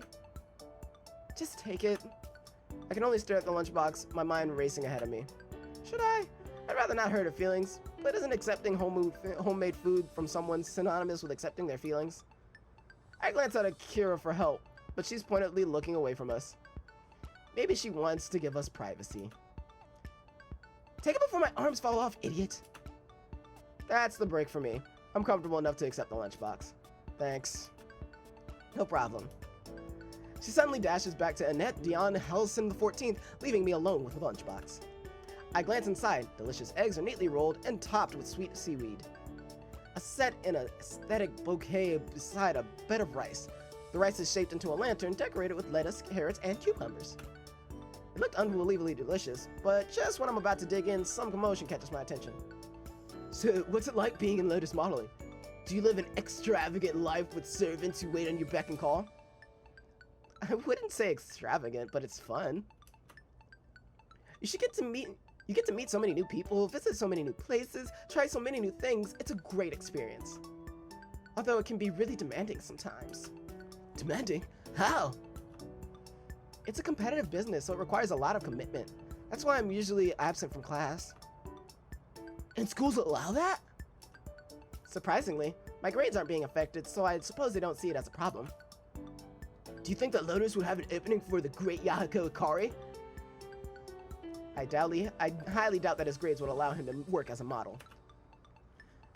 You're handsome, so I don't see why not. Did she just call Yahiko handsome? I admit he's not bad looking, but I did not expect her to be so blunt about it. Yeah, you're right. Of course they wouldn't deny my impeccable charms. What's your number? I'll be sure to text you when I find something. I can only shake my head incredulously as they begin sharing contact info. I dig into my free lunch, relishing the explosion of flavor in my mouth. Who's really improved at cooking. As I eat, I continue and examine my surroundings. The next group that catch my eye is Ari and Shigure. Ari is quietly munching on a peach in her standard baby hamster fashion. Shigure, meanwhile, has propped her feet up on a flower bed like a gangster. She appears to be eating some kind of sweet green dumpling. Shigure. Yes? Is that enough? What? This? She gestures to the green ball in her head. Ari nods. More than enough. They're melon paste moche, the root of immortality. What? There are no vegetables, no fruit, no protein. Well, yes, but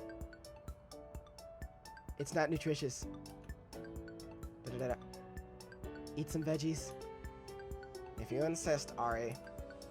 Ari shares a rare smile at this. I'm surprised by how open she is around Shigure. Makes me wonder how they know each other. Not only that, but Shigure actually listens to Ari. It seems like Ari's the only one who can put her in her place. Galloping goats, you don't mean to say? I do indeed. He's gone by now, far beyond the city limits and out of your scheming hands. And there go those two again. You misunderstand the meaning of omniscient, my dear Lady Bingham. Ha! As if you could beat true love. Oh no! I know that your lover is hiding. Right there. She whips her finger around in my direction, but thankfully Masato suddenly steps in front. Huh? Me? Jumping jackals! I always thought that sort of thing only happened in dramas. That's a proper Destiny-like moment, isn't it, Rui? Masato? My true love? Yeah, I don't think so. Masato seems to take this as a challenge. Every muscle tightens with competitive aggression as he steps between Rui and Akira, brandishing an imaginary sword. Come on and fight me, you big coward. Yeah, I'm here. I challenge you to a duel to the death. No, duel to the pain. I smell disaster afoot. The hell's a duel to the pain? Akira and Rui, first your feet are cut off. Self-voicing disabled. I forget that if you click B that happens. First your feet are cut off below the ankles, and then your hands at the wrists, and then your eyes, and then your tongue. That's only if I lose, right? Easy. Now fight me, you crooked canary. On second thought, peace. You should be with your true love. She flees away from the scene, taking cover behind Shigure. What are you doing? I'm hiding by the Alps. You're the Alps. Go away. I am not the Alps. That's what the Alps always say. Leave. In an unusual burst of energy, she reaches out and shoves Akira to the ground. Everything happens at once. Rui rushes to Akira, worriedly checking for her injury. Elizabeth and Masaki immediately get to their feet. Yahako freezes, and Masato sprints to Shigure. What the hell was that about? I'm thinking. Don't disturb me while I'm thinking. You didn't have to shove her. She wouldn't have left otherwise. How'd you know that, eh? I took a moment to analyze all of you when we first met, if you recall. You can't know somebody from one look. You can if you possess at least one functional hemisphere of a brain. Don't talk like that, Shigure. Guys, I'm fine. Let's just calm down. This does not stop the tension from rising. Even I can't help but feel amped up. It's one thing for Shigure to insult me and another thing for her to insult one of my friends. Even if I insult him all the time. Yeah, I'm a hypocrite, I know. Just let me be. I need to think. Ain't you gonna say sorry? I won't say I'm sorry for something I have no reason to be sorry for. Akira didn't even do anything to you. She had no awareness of the comfort of others. She completely disregarded Ari's feelings on the matter. Everyone's eyes land on Ari, who blankly stares at her peach. Come to think of it, Akira would have been right next to Ari. I didn't mean to make anyone uncomfortable. I thought you guys were lonely. Just because you may be lonely in an identical situation does not give you the right to push your opinions onto others.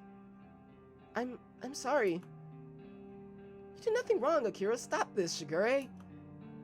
On the contrary, you two were the ones horsing around, dragging everyone into your uncomfortable scenarios. Hey, ain't you the one making us investigate for you? I did nothing of the sort. Ishiyama was your requester. That ain't no excuse. Stop being so single-minded and think for once. All you can do is band together like sheep. Why don't you approach this from Ari's perspective? Everyone once again looks to Ari, who stops munching on her peach. Da-da-da. Well, you just put her on the spot, which would make her uncomfortable. Don't speak as if you know more than I. Maybe you're the stubborn one, huh? This is degenerating fast. What is surprising is that Elizabeth and Masaki aren't making a move. They're just sitting back, watching the display before them without emotion. Clearly they value Shigure too highly to fight back, which means I have to do it. Rui, you may be saying this because you're still learning, but in the world of detectives... No, what you did was unnecessary, Shigure. Please don't tell me that this is real life.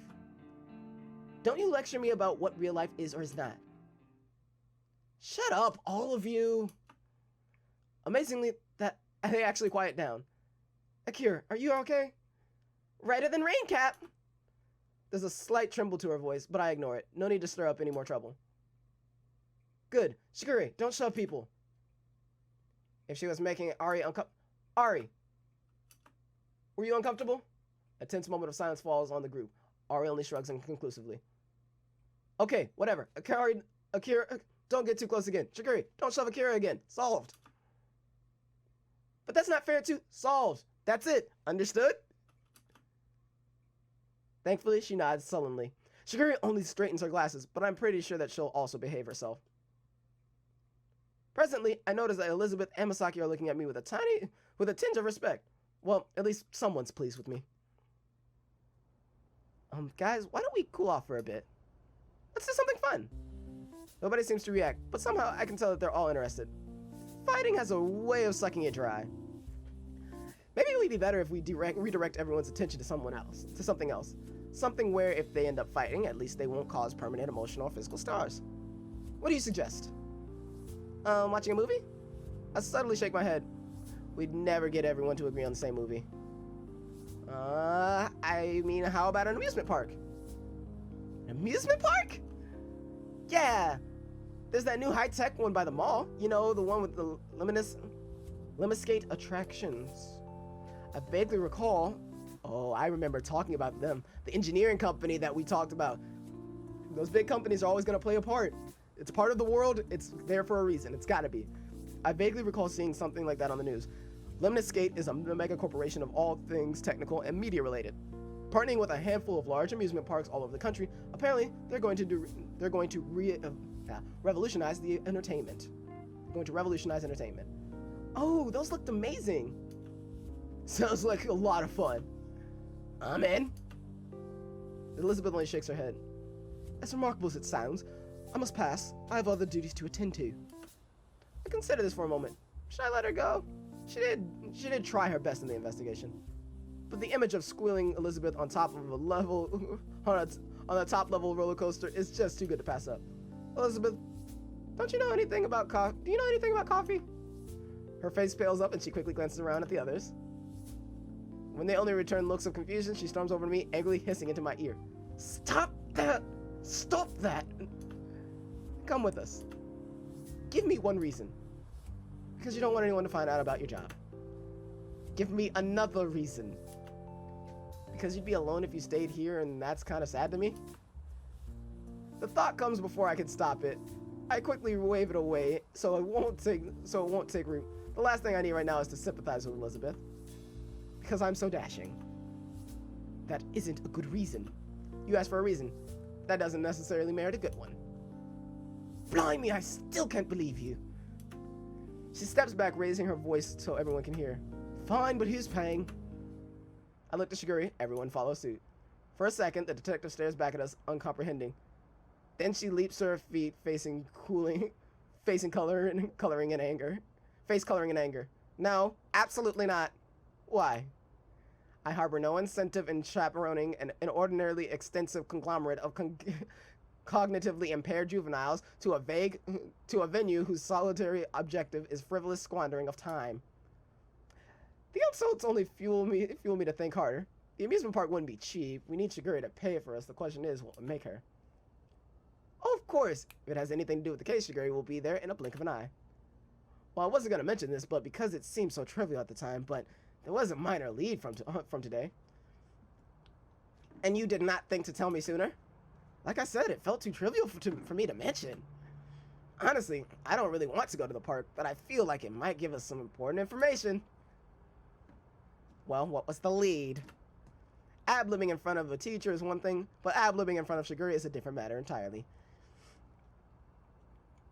I struggled to work past my sluggish brain for answers. Well, there were some claims that the Yakuza might own the amusement park. It might give us a clue on how the students were able to leave the campus after curfew. Wait, there's no reason for the Yakuza to be affiliated with the disappearances. Well, that would tie two controversial pieces of evidence from last week. Is she serious? Ari, amusement park? I shouldn't go. Remember?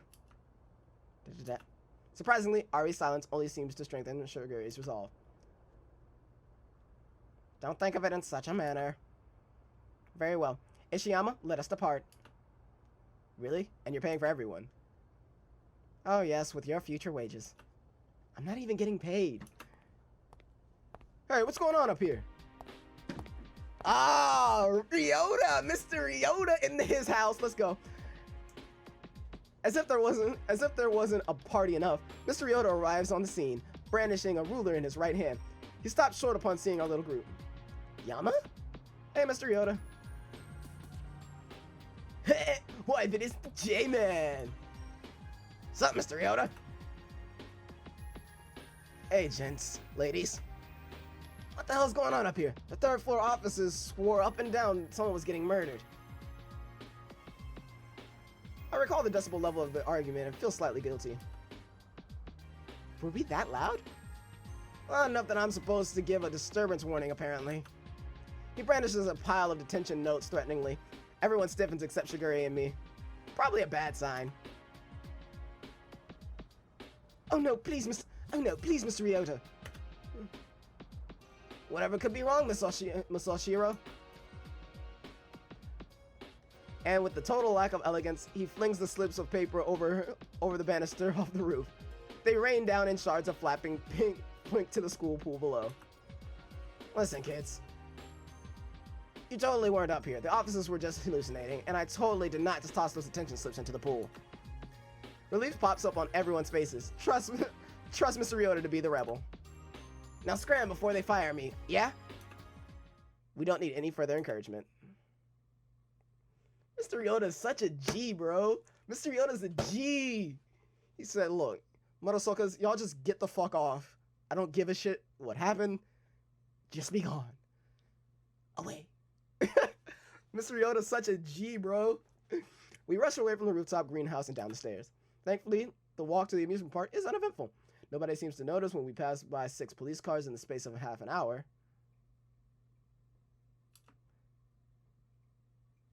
Oh, that was an ending statement. I was like, why does that not make sense? The Palace theme park is startlingly successful, considering how recently it was founded, but that can largely be credited to its cutting-edge attractions. Even minor details like hologram park maps in every segment or experimental cleaning robots whirring around, everything makes the place seem like a place of the future. Looks like Limniscape have really outdone themselves. Welcome, how many tickets? Yako swaggers to the front of the line, leaning on one elbow against the window. These are all my friends, you can buzz them in, right? Sorry, who are you? The rest of us exchange dubious glances as Yahiko jerks back, clearly shocked. I'm Yahiko Ikari? Who? Yahiko Ikari, you know, the son of the Ikaris. There's a flicker of recognition in the attendant's eyes, but she doesn't budge. I wasn't aware the Ikaris had a son. Of course they do, it's me! Sorry, but do you have any proof? I knew you'd ask. Just call them right up. Wait, Yahiko? He confidently dials a number into his phone. We wait and wait and wait some more. Then he lowers his phone, looking sheepish. Sorry, they must be busy. But really, I am the son of the Ikaris. Look, I have a... Enough, we are simply wasting time. Shigure pushes... Is his dad, like... Is his pops, like, Limniscape's, like, big CEO or some shit? Because that's pretty lit. If that's who he is. Shigure pushes in the front of him and hands out the card to the register. And hands out her card as the register racks up to startling numbers. Without further ado, we're ushered into the park, but not without some prominent glares from the staff. As we enter the main area, we're assaulted with smells of oily, overpriced food and the cloying scent of sugar. Exhausted parents are being dragged from place to place by bouncing, squealing children. Sorry guys, I really thought I could get us in. It's, fine. If it wasn't for the fact that his expression was totally serious, I would probably be mocking him. He can't seriously be the son of Limniscape's higher-ups. Before we proceed any further, I recommend that you all exchange contact information. Obnoxious as it might be, you are now under my jurisdiction, and it is my responsibility to return you all safely. After a moment's pause, everyone moves into action. The only info I need to gather is Ari's, but others seem to be having more difficulty. Would you bestow upon me the honor of your number, milady? Oh, and this is where your reputation as school princess backfires tremendously. I suppose it wouldn't be too much trouble. He eagerly hands his phone to her, where she inputs her information slowly and agonizingly. Right, I've got an investigation to see, so here we must part. Honestly, I'm surprised that she isn't forcing us to investigate with her, especially considering that she paid. Ari, promise me you shall not participate. Ari, promise me you shall participate in everything. Thank you. Farewell. Duty calls. With that, she races off into the distance, cat bouncing merrily over her head. For some reason, after everyone's finishing exchanging information, they all turn to me. Guess I'm supposed to decide where to go. The fuck? I want to go to the sex showcase. That sounds fucking epic. My eyes are drawn to a large, oddly shaped building at the center of the map. It's clearly the biggest attraction in the park. What exactly do they have at this tech expo? You mean what don't they have? You can pretty much find every limited skate device on display there, even their new tech that hasn't been released yet. Considering the building's size, I can see how they can accommodate it all. It says here they're holding some kind of lottery drawing for weed? I double checked to see whether I read that correctly. Surely they don't mean what I'm thinking, do they? What? Why would they be giving that away at a drawing? I'm puzzled as well. Someone mind explaining what this weed is? WEED is just an acronym for Wall Electric Energy Director. It's a new limited cell phone that can run on power from a wall socket without a battery. That sounds like an underwhelmingly feature to be so hyped about. We should go! This is an opportunity to introduce you to the world of technology, Yama. I feel like you just want to go for this weed. They did that on purpose. They did that on purpose. Not at all. Not at all. I only suggest this for your sake.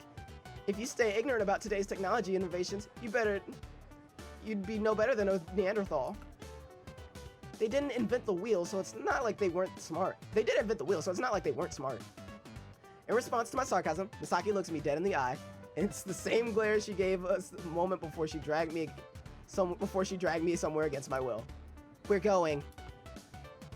And just as I predicted, she takes a hold of my arm, pulling me towards the direction of the expo. What about the others?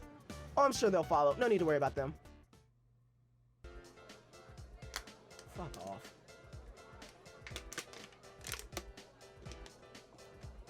We dart into a building. I immediately notice the area is way too crowded for my liking. The stream of people push their way through the check-in lines, eager to receive admission. The scene is reminiscent of a herd of wildebeest flocking to a waterhole. I glance back to check our group, but they're nowhere in sight. I think we've lost the others.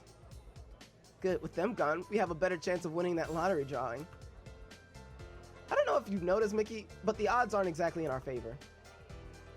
You must first play the game in order to win the game, Yama. That sounds like something a gambling addict would say. Ignoring my comment, she quickly takes her place in line. I'm a little surprised she doesn't force her way to the front. Luckily, it isn't long before we're called next. The attendant prompts us to hold out our wrists, giving us a pair of metallic wristbands. Imprinted on them are a set of numbers, which I presume are for the drawing. I take another hesitant glance around before entering the expo. There are way too many people here. Do you want to hold hands? What? Why? To prevent us from being separated. Why else? Oh, Without waiting for an answer, Misaki intertwines her slender fingers around mine and quickly leads me through the crowds. This feels familiar. Her firm grip, her brisk pace, her resolve despite my hesitation. After these years, Misaki hasn't changed at all, has she? She's still the same zealous girl who would drag me everywhere she wants. A sense of nostalgia causes me to grin. Honestly, I've missed this. Misaki suddenly stops dead in her tracks, breaking me from my reminiscence. This looks interesting. She stands before a large rack displaying an array of peculiar-looking goggles. There's an exaggerated curve to the lens, making them appear bulky. After examining them for a moment, Misaki grabs a pair and tries them on. They practically cover half of her face. I'm barely able to stifle a snort. Huh? What is it? See for yourself. She removes her goggles and slips them onto my face. They feel awkwardly large and must look equally as ridiculous. There are 3 video monitors displayed inside of the goggles lenses, giving me a panoramic view of my surroundings. I feel Misaki's hands brush against my cheek as she adjusts something to the side of the goggles. As she does, the camera zooms in and out of focus. They're called dragonfly lenses. They're sort of like panoramic binoculars.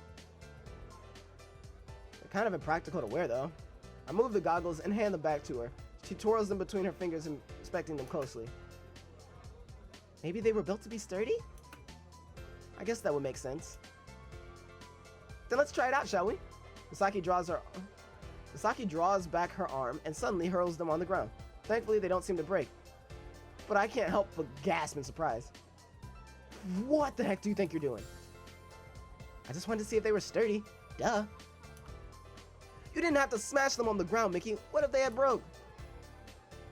Then we would have been in deep trouble, wouldn't we? This girl, I swear she does these kind of things just to mess with me. Before I can express any of my annoyance, a nearby commotion grabs my attention. Wonder what that's about. With mouths agape, a group of people are fixated on a large object hovering a few meters above their heads. It zigzags haphazardly in the air as it comes dangerously close to colliding into them. From where we're standing, it looks almost like a drone? Watch out! In one swift moment, the drone changes its course and flies towards us. I'm barely able to push Misaki out of the way as it spirals into the display rack. Shards of metal and glass of the drone slide across the floor, but the goggles remain relatively undamaged. It seems they are pretty sturdy. Are you two alright? As Misaki and I regain our composure, a woman jogs over. Judging by her uniform, she must be one of the attendants running the expo. Yeah, we're fine, I think. I look over at Misaki, and she nods her head in confirmation. The woman breathes a sigh of relief, bowing her head apologetically. I'm terribly sorry. We were performing a demonstration and one of the drones stopped responding to our remote commands. A demonstration? Oh yes, would you like to visit our booth? The least I can do is give you a demonstration of our tech. I'm not sure how that would compensate for almost killing us with one of your drones. Of course! Misaki, however, doesn't seem to mind. Wonderful. If you would please follow me, I'll show you the way. After navigating our way past the crowds, we come to a stop at a large military-themed booth. It's impressive to say the least. There are a number of electronics scattered about, but I haven't a clue what any of them are supposed to be. It's almost like someone just dumped a pile of scrap parts together and claimed it was state-of-the-art equipment. There's just a lot going on. I'm not gonna lie, I'm kind of hoping that we still get to chill with some of the other people. Of course, Elizabeth, because I want to know more about Elizabeth. I've kind of decided Elizabeth is one of my main goals in this story, is to figure out what's going on with Elizabeth. And Rui and them are all kind of secondary. Misaki's kind of cool. I kind of want to know more about her, but like, it's Elizabeth, Misaki, Rui. I think it's like my 3. And then of course we had everything that happens with Shigure is up there. But like a lot of like this right now, I'm just kind of like going through just to see what happens. I don't know what's going on. Or maybe I really am a Neanderthal who doesn't understand technology. Meh. The attendant places the drone, or rather what's left of it, on the counter. She takes a moment to examine the inside of the machine. With a solemn expression, she mumbles something under her breath. The Akaris are definitely not going to like this. Did I just hear her say the Akaris? Excuse me, do you mind telling us about them? About who? The Akaris. Oh, they're part of the Luminescence board of directors. The expo is sponsored by them, believe it or not. Their board of directors with Luminescape? If Yahiko is actually related to them, then why aren't most people aware of it? Unless they don't share a lot about their personal lives with the public. That seems pretty plausible, actually. Are you two ready to see something interesting? Before I can think more on it, the attendant props a large tablet on the counter for us to see. She expertly swipes her palm across its surface, resulting in an assortment of colored patterns to dance across the screen. The patterns gradually warp into a digital face of a man. Misaki gapes at it admiringly. This is Max. Say hello, Max. Hello. It's a pleasure to meet your acquaintance. Contrast to his appearance, the inflections on Max's voice sound very human-like. Oops. It's almost a bit disconcerting from something that looks so artificial. Max is one of our newly developed AI programs. AI as an artificial intelligence? Correct. While we've made some advancements in the last few years, we're only scratching the surface of what's possible with AI technology. Max is the product of that research so far. Masaki's eyes brighten in excitement as she examines the machine more closely. What was he created for exactly? He'll serve as an automated assistant for law enforcement in the future. An assistant? Max collects massive amounts of data from various sources and uses the information to determine suspected criminals. And he would relay his findings to the users in charge and suggest what actions they should take based on the situation. But isn't it possible for him to mistake someone for being a criminal? Highly improbable. If anything, Max would be more efficient than humans. His judgment wouldn't be clouded by emotion. I see. Curious, Masaki reaches out to touch the monitor. Forgive me for asking, but may I have your name? Startled by Machine's sudden inquiry, Masaki jumps back, holding it tightly onto my shoulder. Oh, it's Masaki Kazahe. And how shall I address your partner? He directs his question at me. We're not partners. It's nice to meet you, we're not partners. Is he purposely being sarcastic, or Machine's capable of doing that? Thanks for your cooperation. I have stored your names for future reference. Forgive me, but I must shut down in order to perform the necessary system updates. Oh, of course. Have a good rest then, Max. The attendant promptly shuts off his power and carefully places him back behind the counter. When she pops back up, she beckons us over towards the corner where a large telescopic device sits by itself. This is a laser microphone. While they're used for surveillance, I sometimes use them to eavesdrop on my co-workers. She conspicuously winks at Masaki as she hands the headphones. The attendant then aims the microphone down towards one of the booths. The device uses a laser beam that detects sound vibrations in distant objects.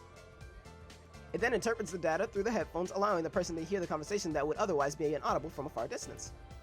Can you hear it? Voices. Can you hear what they're saying?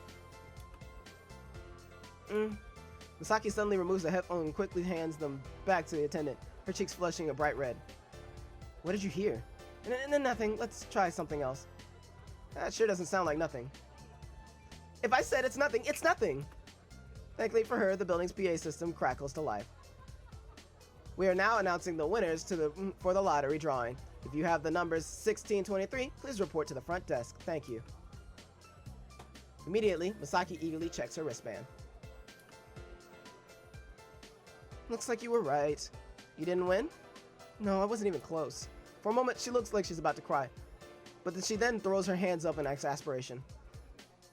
This sucks. This lotto must be rigged. I don't think they would do that, do you, Mickey? And I was so excited to win the weed. It had to do that on purpose, right? As if remembering something, she turned to me with a scary gleam in her eyes. Let me get your digits. Sure, but I doubt I won either. Regardless, Masaki quickly picks up my sleeve. I don't believe it. You actually won!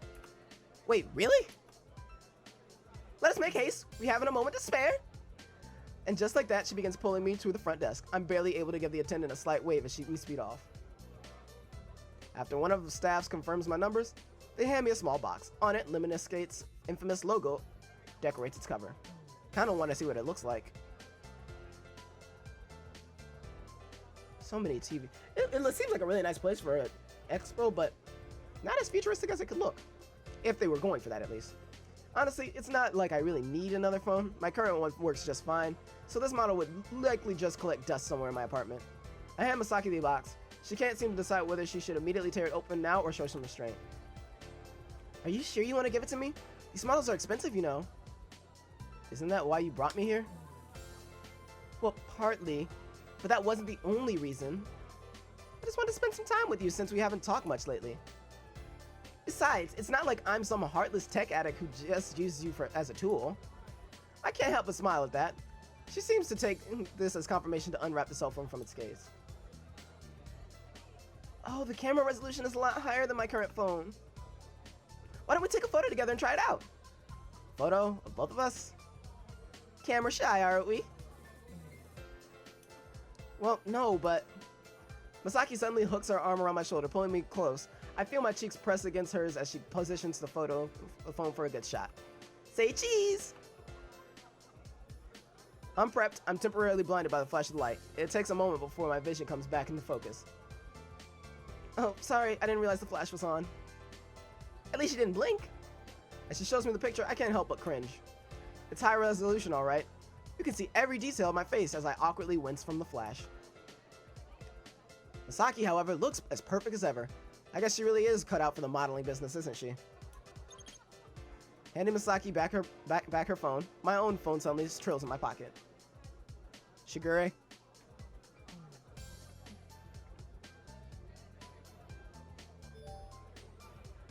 Hey, where'd you and Mickey run off to? Hello? Did you forget how to use your phone? I just reported a lost child to security. We'll be waiting to the food court whenever you show up. Is there any more to that, or is that it? Who is it? Rui, she's wondering where we went. Oh, let's not keep her waiting. Alright, apparently we're going to the food court now. Masaki takes my hand once more as we both make our way out of the expo. When we meet back up for the group, it's apparent Rui isn't happy with me. She avoids eye contact, focusing her attention on the hot dog she's munching on. Hey, look who decided to join us again. It's not like I was given a choice. I stare pointedly at Masaki, but she only grins. So are you guys up to heading somewhere else? Anywhere's fine with me, as long as it's fun. I shall leave the decision to you. You're our navigator. You're the navigator of this expedition, Cap. Just lead the way and we shall follow, even to the depths of Hades. Okay then. I pull out the map and give it another skim.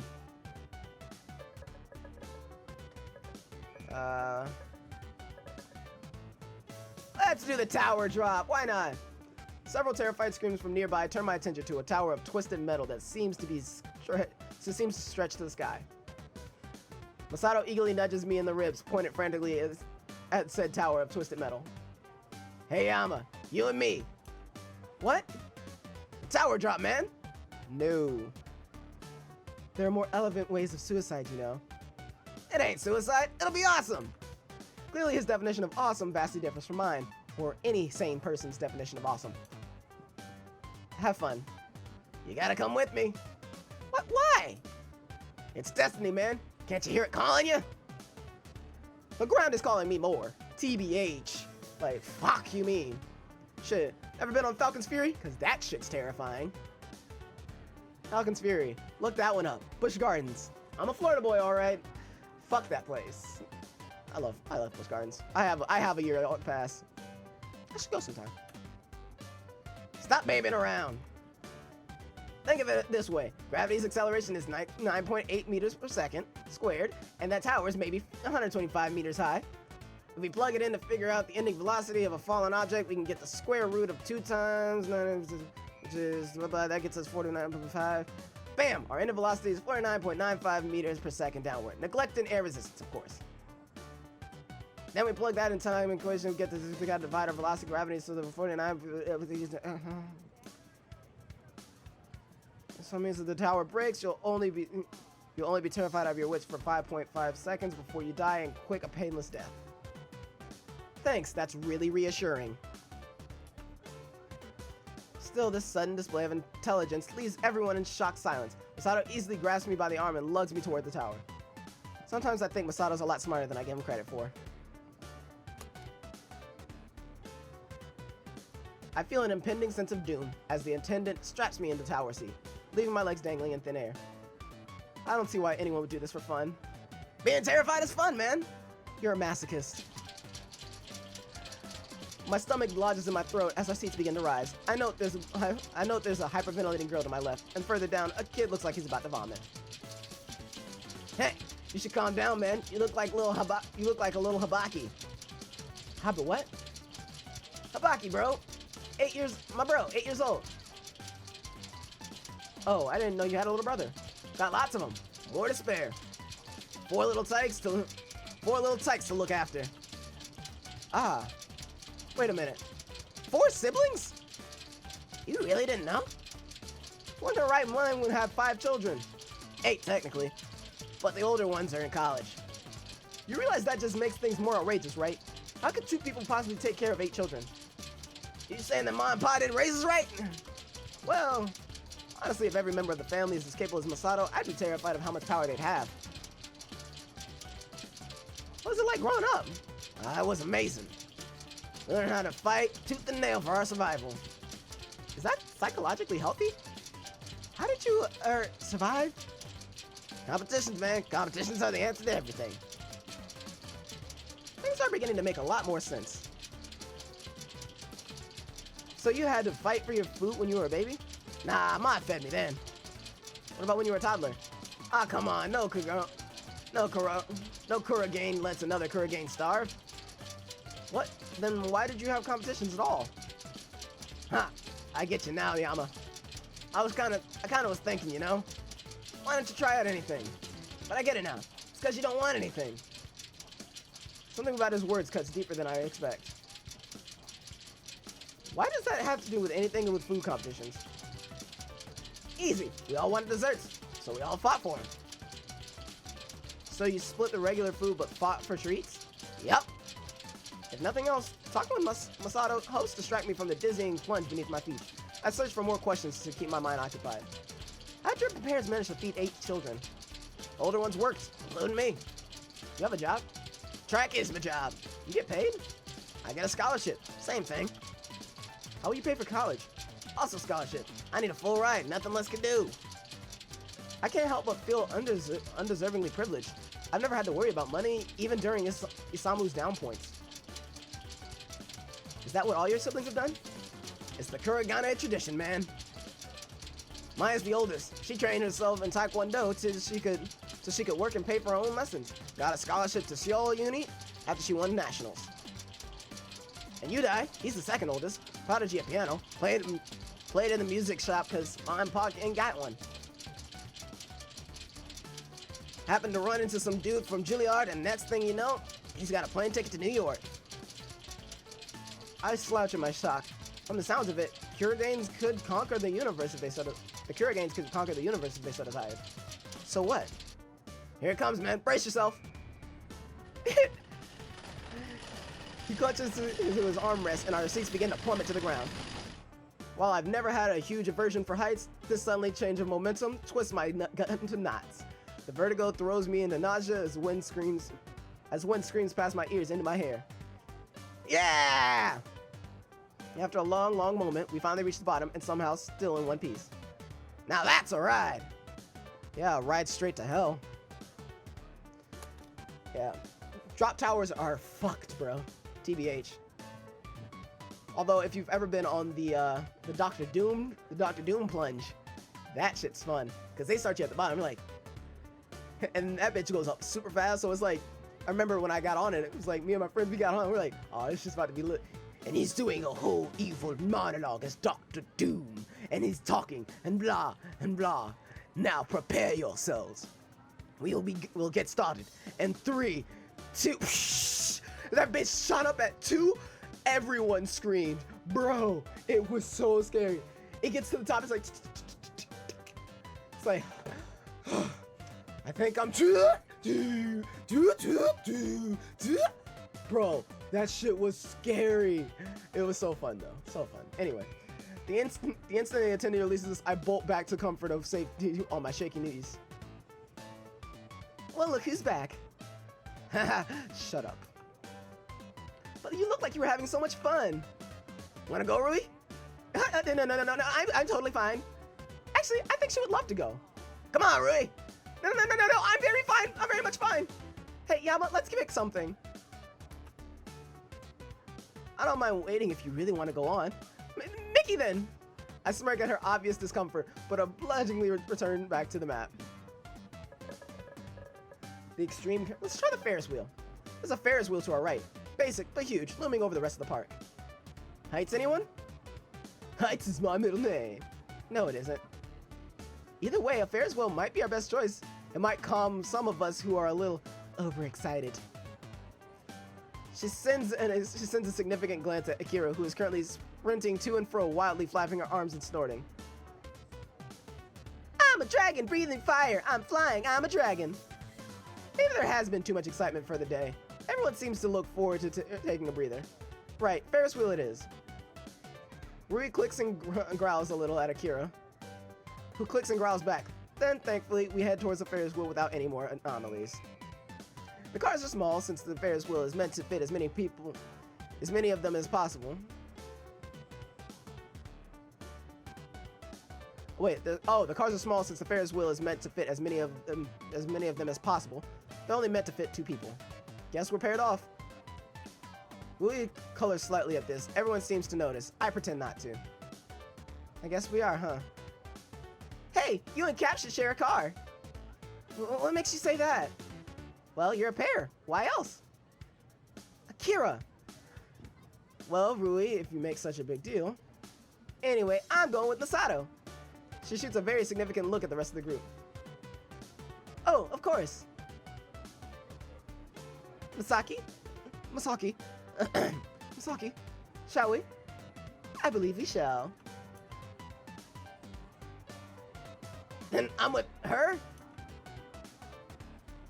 Her name is Ari, you know. But I'd rather go with... Ari it is! Oh no, I'm fucking this up. Ari it is! Wait, I missed something. What, do they think I'm blind?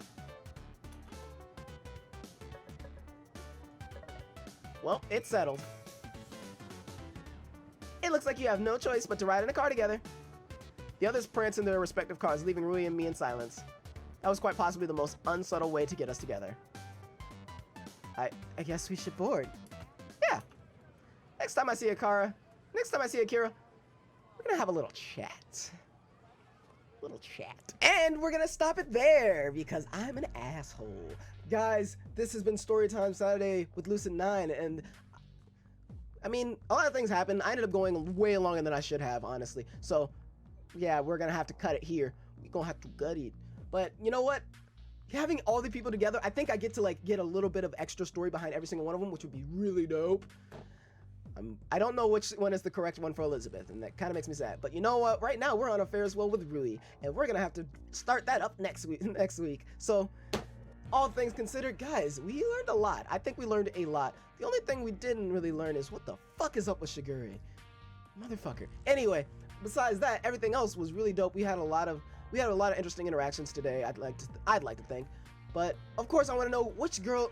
Who do you guys want to know more about? Who do you guys want to see more? Obviously, I have choices when it comes to certain things. So like, I can call over a friend to do homework with or whatever, and all that type of shit. Who do you guys want to see me interact with more? Obviously, I said I'm interested in interacting with Elizabeth, then Masaki and Rui.